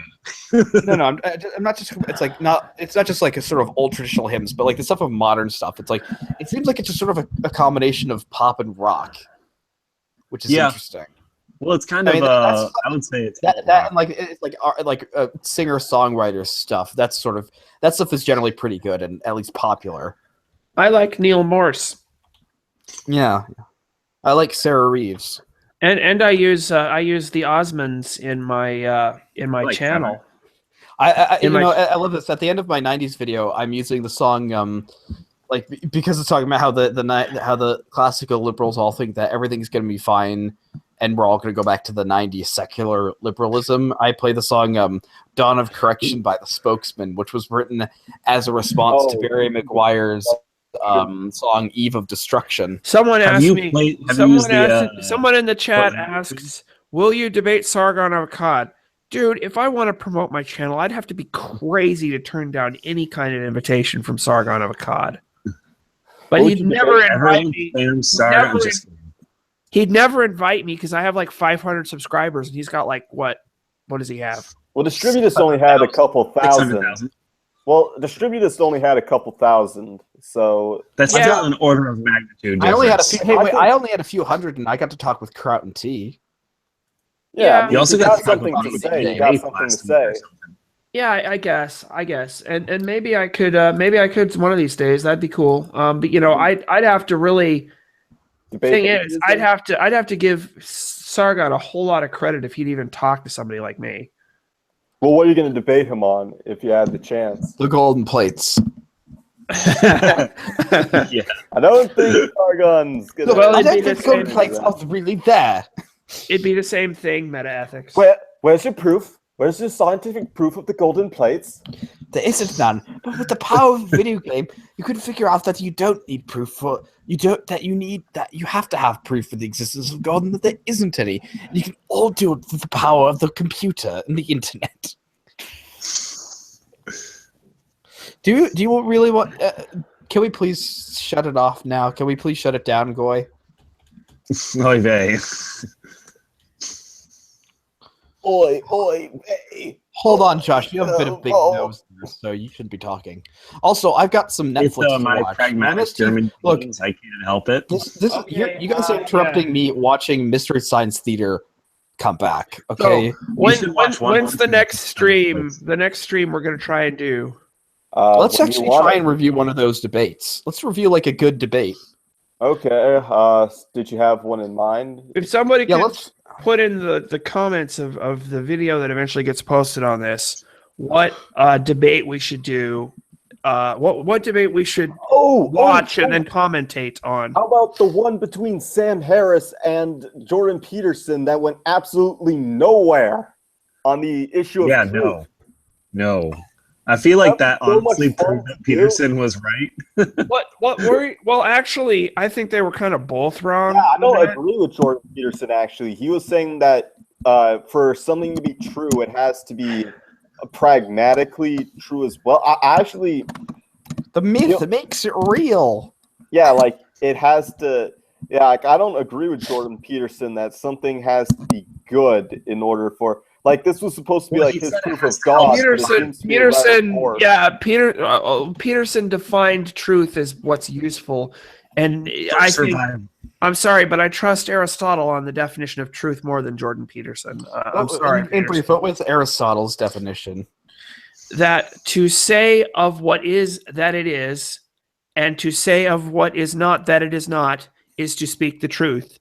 But to say of what is that it is not, or to say of what is not that it is to speak what is false. It's this wonderfully monosyllabic definition of truth from Aristotle. I mean, it doesn't. You don't need to go much farther than that, than just the bare bones logic of the thing. Yes, that's also known as the correspondence theory of truth, which Plato and Aristotle are totally agreeing on. I don't think Aristotle and Plato even disagree on this point. And it's midnight. Do you want to wrap this up now? Right. Yes. Shut it down. The only concern, I will be closing this down pretty quick here. I just wanted to say though that the only concern I would have about trying to do this debate between Peterson and Harris. Before I can't stand Harris. But another thing is, because of how it really went nowhere, I feel like it might end up being boring for people to watch. Yeah, we might just do the first 20 minutes. Why don't we try the one between Ted Cruz and Bernie Sanders? Maybe. I'd be down for that. Because I think healthcare is boring. I'll try. I think we can end it. Healthcare is kind of boring. I'll try and look into this. I'm not sure when the next stream will be. Sorry, guys.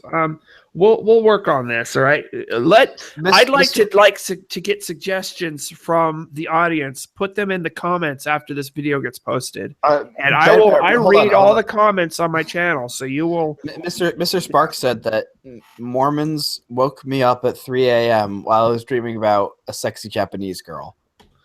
Yeah. See, I think that's a perfect way to end this. Yep. Yeah. Let's Okay. go off on a shiny note, people. All Okay, right, Mr. Buckley. so, Mr. Buckley, how do we end this?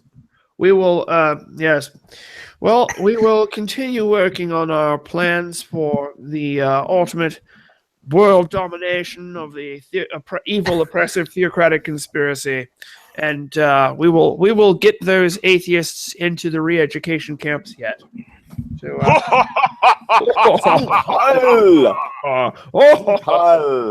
all right. Ha ha.